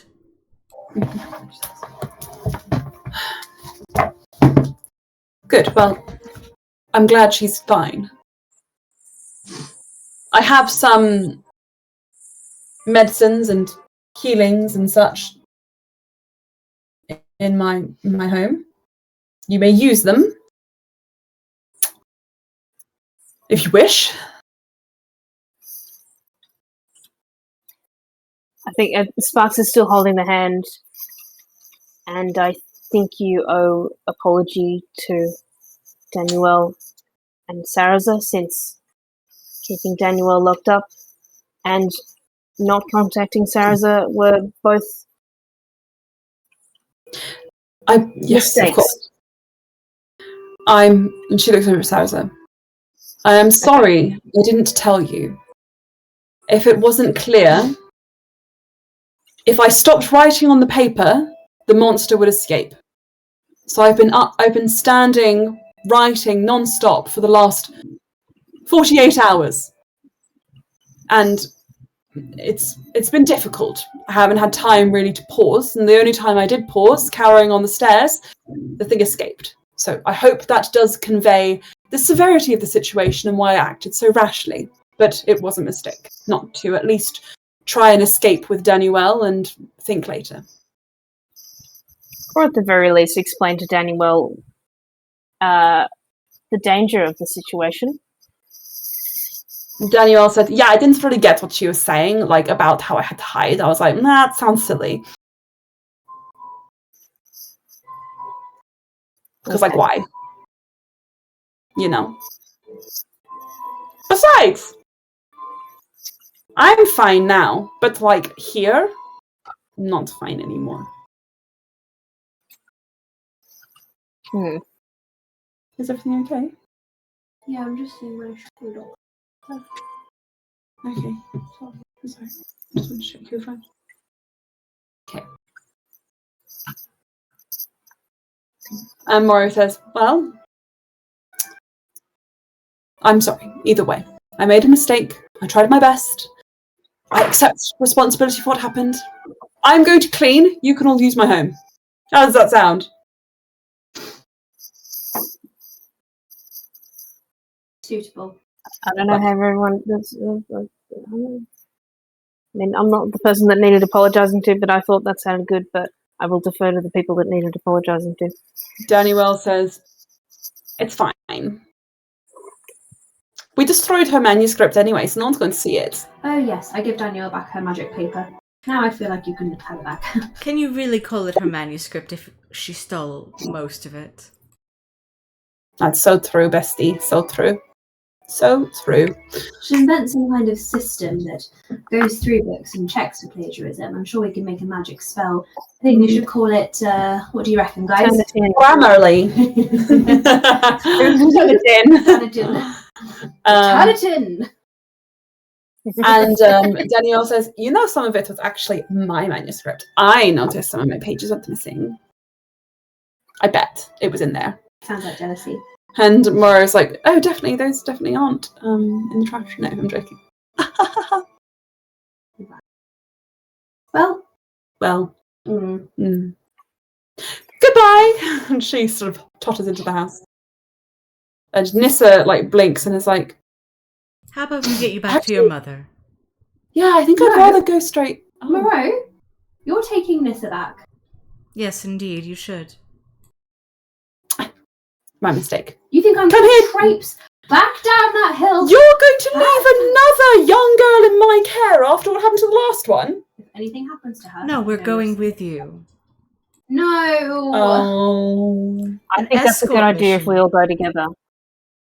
I'll look after her, fine. I'll Yeah, nurse her back to health. I don't trust her, and I think we should all escort her back to the temple. You guys are all talking in mixed messages. Tell me when you figure out what you want to do. And she slowly starts to close the door. Why do we have to go back to the temple? I would really like a nap now. Moro cannot be trusted. She can. You just threatened her. Sarazur says, stop. Your sword Everyone is on stop. loan. I will take Moreau and Nissa back to the temple. You all wait here, okay? Okay, I'm going to use the kitchen. Okay, great. Come. And, Okay. Oh, wait. Yes, I have the sword. Sorry. Sarazur. The great, the C one. Umberlee. Umberlee. Umberlee. The Water's Edge great sword. Hang on. Hang on. Was it something that was to be returned like today? He says, well, I suppose that is correct, isn't it? Well, if you're willing to, I'm willing to part with it. I was going to see if there was a way you could try and keep it for yourself, but the right thing to do is to give it back. I'll take it. Thank you very much. Okay. And he takes it and sheathes it, and Nissa says, No way. You should keep it. You helped me. I'll tell my mother everything. Seriously. Keep the cool sword, Sparks.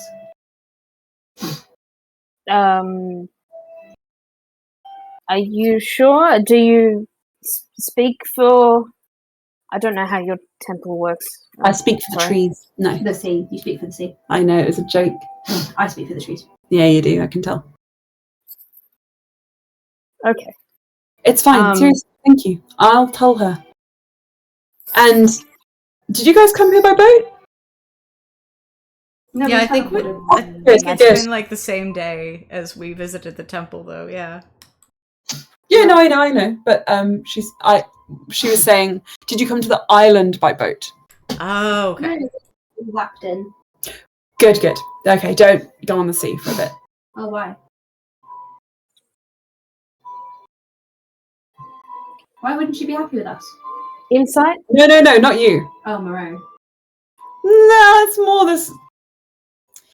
This place used to be a little bit of an Umberlee hub, and then it got gentrified. So we're trying to reclaim, and we're just planning a few things. So just stay away. Okay. Cool. All right, bye. Seems fair. All right, bye. Right. I'm going to make everyone some herbal tea. Ulster strolls into the house. Which way was the kitchen again? Okay. And you guys head into the kitchen, and you can start making some tea. You see on the chopping board, there is one final piece of paper. I burn it. Still flourishing, yep, and you burn it. And it's vulnerable to fire damage, so there you go. Double burn. So, you guys all make yourselves some tea as Morrow scatters about her house cleaning. Moreau goes back with Mr. and Sarazur. When she comes back, she starts cleaning.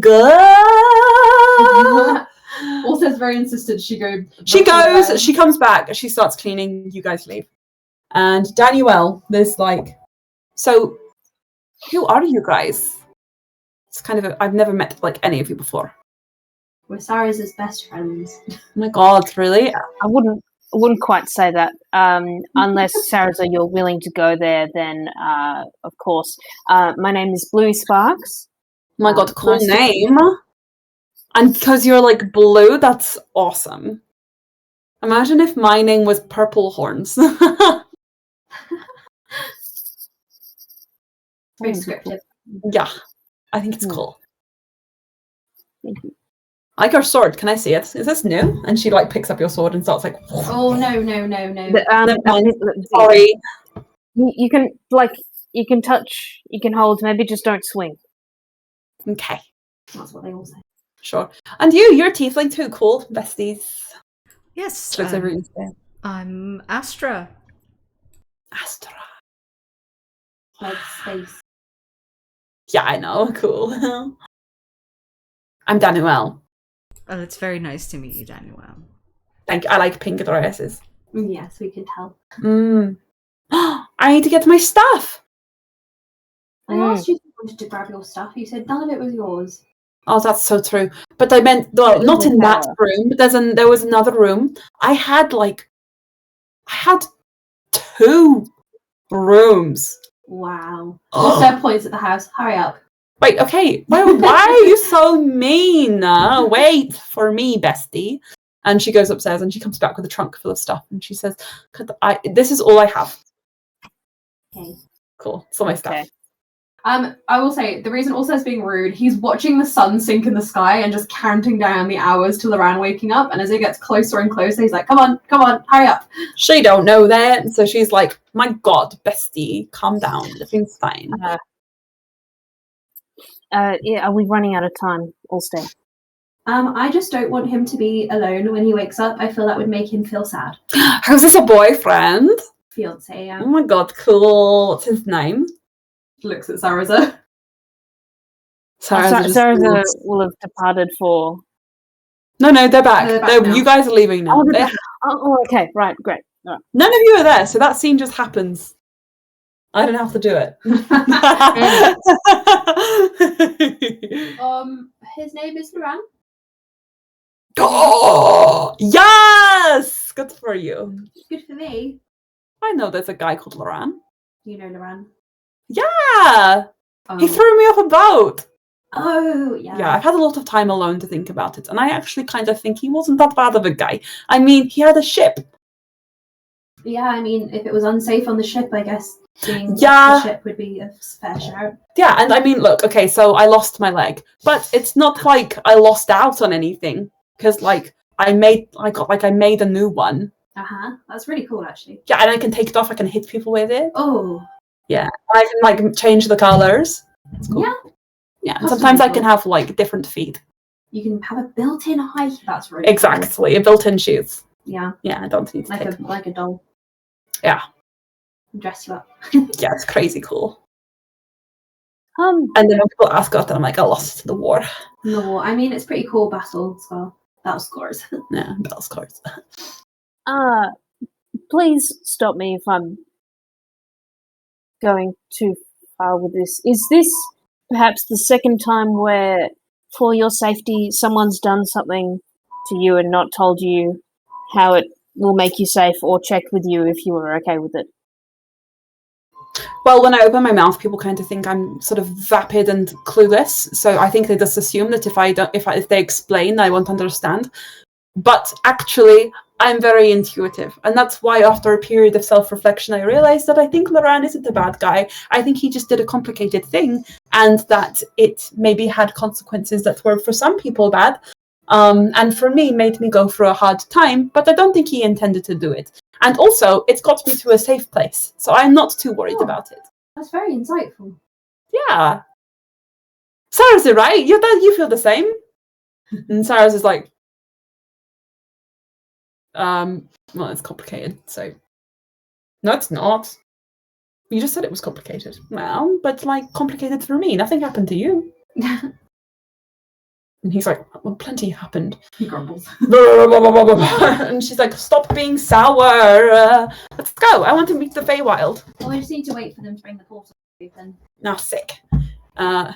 Speaking of... He frames the sun again. It should be like... Daniel, Zarina gave you a little something to click when you wanted the portal.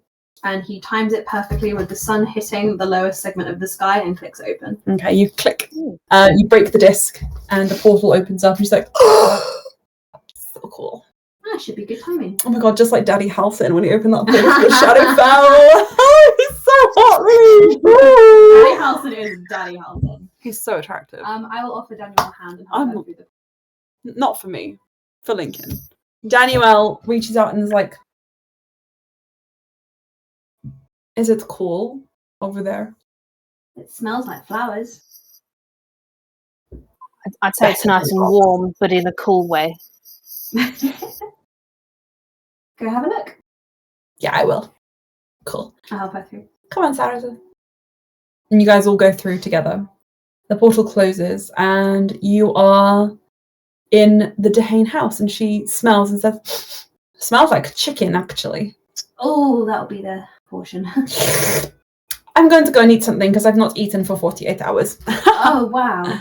Yeah, she is a bitch. And she wanders off down to the kitchen. Oh. Is this my house now? Ask Serena. Okay. Serena! I don't know who that is. It's your mum, right? Well, I would go and supervise her, but he pats you all on the shoulders. I have a fiance to go to, and runs off. Sarazur, for once, doesn't seem to be too vocal about you mentioning Loran. He actually is looking after Danuelle and has a kind of torn expression, looks down at you and says, yeah, you go, and you go. And he steps forward and he just kind of follows her into the kitchen. Also, we'll break off and go find Loran. Sure. And are you guys going to go into the kitchen, or are you going to go upstairs to Loran? Probably to the kitchen. Yeah, I think as long as like Ulster is next to him, Sure. I guess the fewer people, the better. While he's like waking up, and then would love to. Yeah. You guys go and you can all wolf down some fried chicken sandwiches with Korean slaw. Oh, so good. Has anyone made new chicken, or is this the 3-day-old chicken? This is new.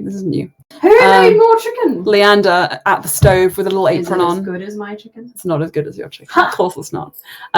Turns, takes off his apron and says, I thought you'd all be back.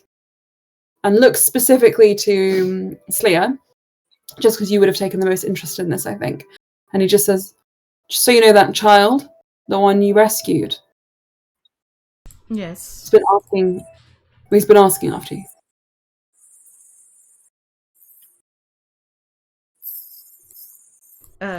They look a bit confused, like, surely they would be asking about their parents or their home. They're asking after you. Not by name, by description, if that puts any of your worries at bay. But I just thought you should know. Oh, from the hag. Sorry, that took me way too long to remember. Clea being the last one who interacted with them. I suppose I'll go up and bring them some food if they haven't eaten. Good idea. And can you take these? And Leander passes you a pile of fresh laundry sheets. I wasn't sure if they'd be hot or cold or not, or have clothes, so I made many. I finally had some free time, finished all my work. Wait, is this dirty laundry that he's giving Clea? Clean laundry. No, okay. clean. He's giving that to Sarah. He's giving that to not Sarah, to Sparks. Sorry. Okay, then Sparks would help, like follow behind and you guys can go up. Deliver the clean laundry. Yeah, and as you guys go up, you hear him start speaking to Sarazur and introduce himself to Danuelle properly, and they clearly are having a conversation. And you guys go upstairs. Allstair, you head upstairs first, however, just a little ahead of the others. And you put your hand on the door to Loran's room, and you feel a sort of hum of magic. But you can feel from the vibrations with each wave of energy, they are becoming less and less intense, ebbing like ripples in water as Zarina's incantations come to an end. So he cracks the door open as they finish. She looks up at you and says, I wasn't waiting. I'm sure you were. Here, why don't you do the honours? Come here. He shuffles over. You close the door behind you, and she lifts up her arms, and she has two tendrils of light just connected to each of her fingers. Come here. He obeys. Put your hands in between mine. He does it. She taps her middle fingers against yours. Just feel it. Don't be shy. And you feel a spark of energy, and your hair just kind of blows up lightly. And she brings your hands together and just presses the palms. You ever woven anything, a bracelet or fabric? I braid hair. Do it like that. I can conjure you another strand if you need. He smiles and nods, and he will start weaving.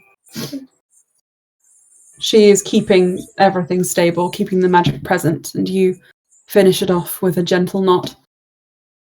And she says, and that will go right here, and moves your hand to brush along his hairline, and the strand disappears into his hair. And she says, very good. I'll give you some privacy. And also, just looks at her. His eyes are a bit watery. Thank you. That's all right, darling. I'm going to sleep. Yeah. I'm gonna he sits like a dog next to Loran. Okay. She leaves, and with the door closing, there's and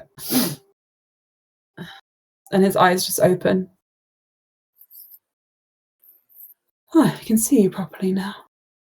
Ulster leans in and gives him a kiss on the nose. Hello, darling. How do you feel? Better. Have a bit of a headache. Can I gently help him sit up? Sure. You kind of prop him up with some pillows behind, and he just leans forward and he says, I'm not going to...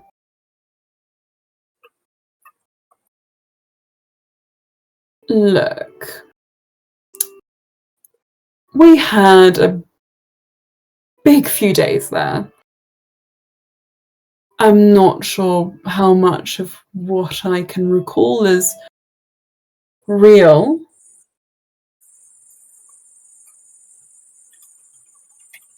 Luckily, I can't really see any of what I saw before. It seems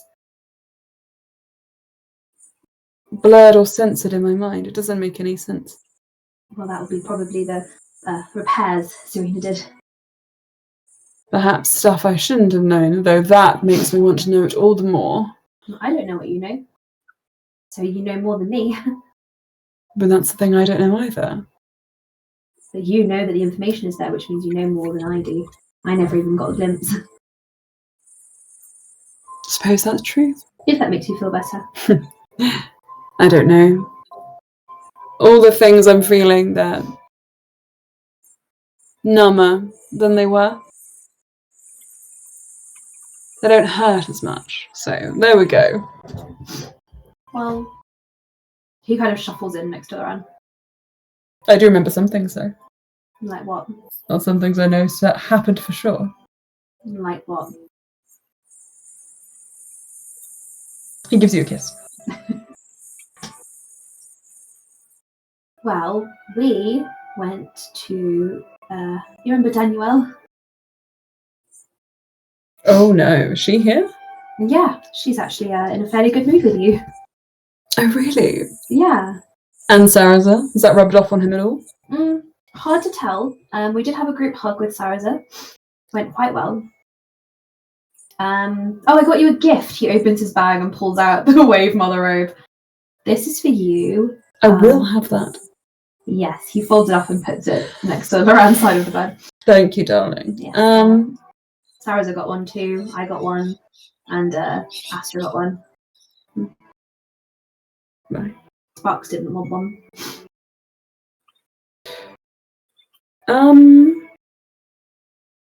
And there was a big paper monster. But don't worry, it's fine. We defeated it. How long was I asleep? 3 days. You spent all that time with him. Well, he spent a lot of the time avoiding us. But there was a hag that we also fought. I met your first crush. The tree lady.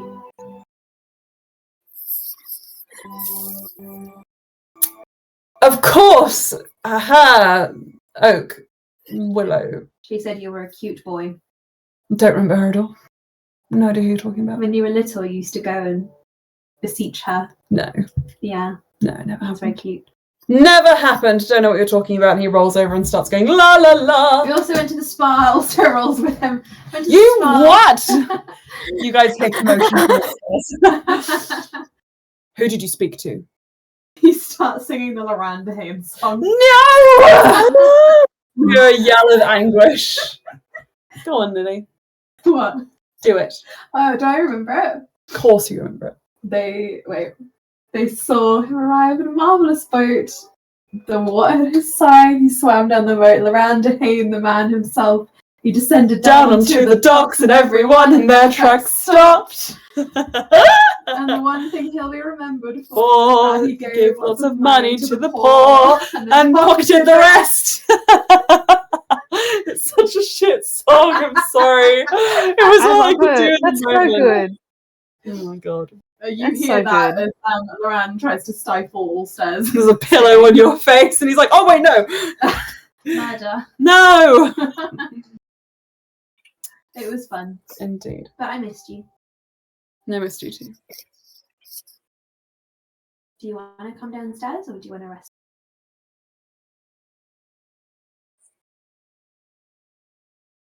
I'm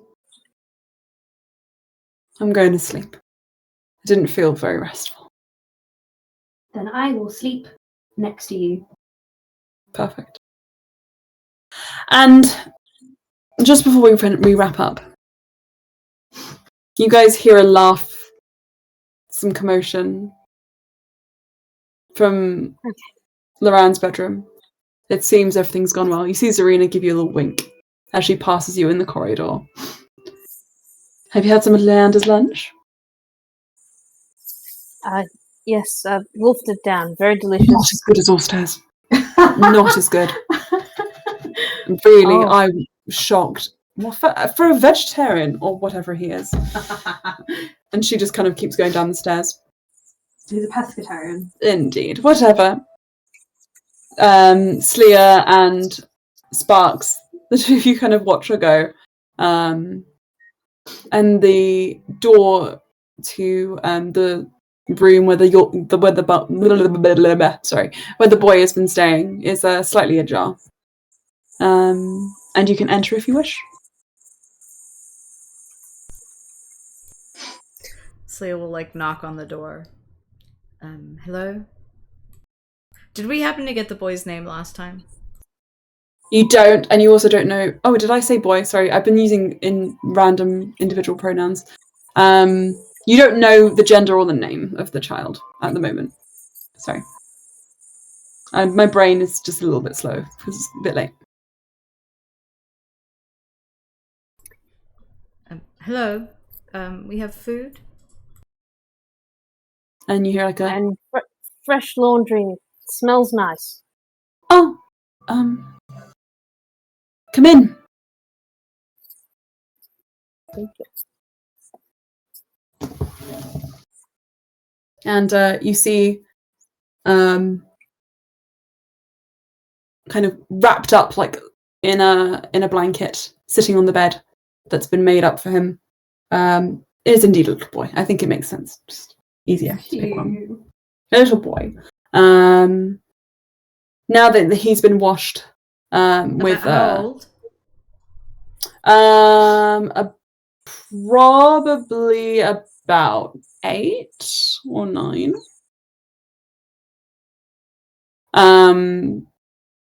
And now that he's been washed up, you can see that he's got kind of bright blue eyes, a slightly bluish tinge to his skin, like slightly webbed feet and hands, and kind of like greyish gold mop of blonde hair. My God, it's a little Arius. What the heck? I didn't even think about that. I was wondering if I was like, is this Arius? No. Arius's backstory would not be this happy, sadly. Oh. Do you want it to be Arius? No. No, yeah, I was going to say. Okay. He looks up with like bright, kind of like wide eyes and says, Hello.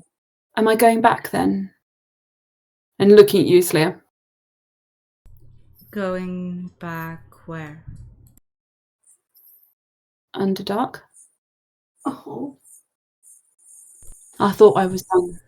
Is that where you belong? No. Didn't see anyone like me down there. Do you? But I saw a lot of people like you. Do you remember where you come from?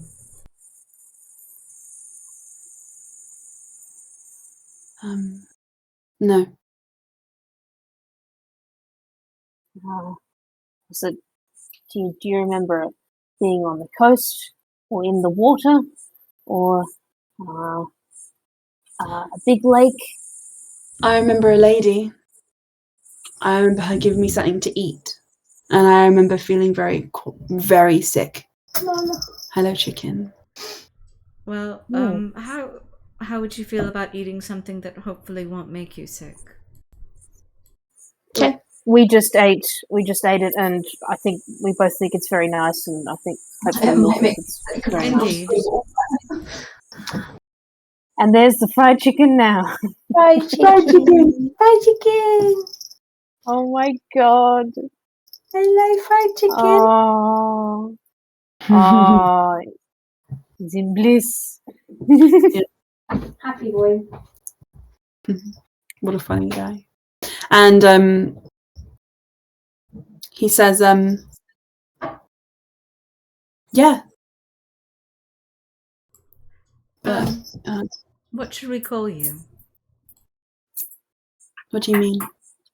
Do you remember your name?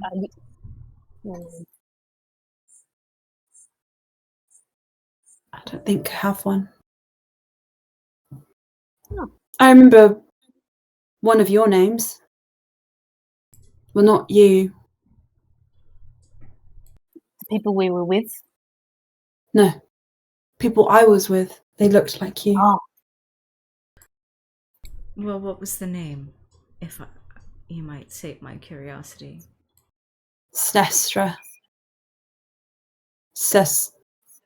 I can't say it. Sinistra.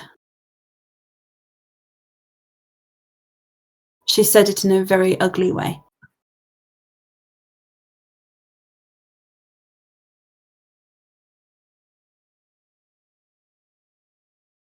Well, maybe...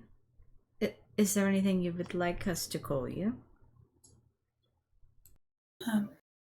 We could check the house for maybe a list of baby names, and maybe you could look through the names and see if you like one. Or Can I have an adult name? Because I'm not a baby.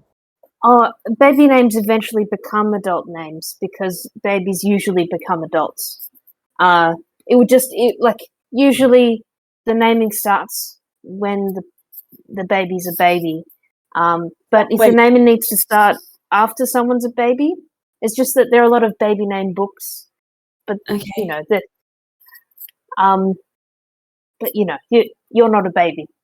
Don't worry, we don't think that. That seems like a lot of work. Can you just pick one for me, please? Oh, sure. Okay. By the way, I'm Bluey. Bluey I'm Sparks. also blue. Yeah. Turquoise, aqua.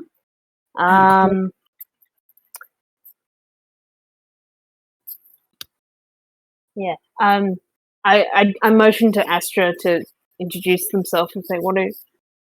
I'm Astra, and thinking of other blue words. The first one, only thing I can think of is cerulean, which is one of my favorite shades. But Cerulean. Cerulean. Okay. Well, my name will be Aqua Cerulean. Nice to meet you, Aqua Cerulean.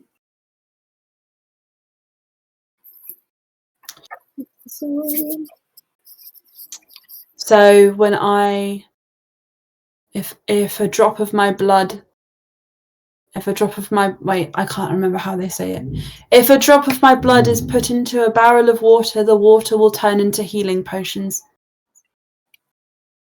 Ah.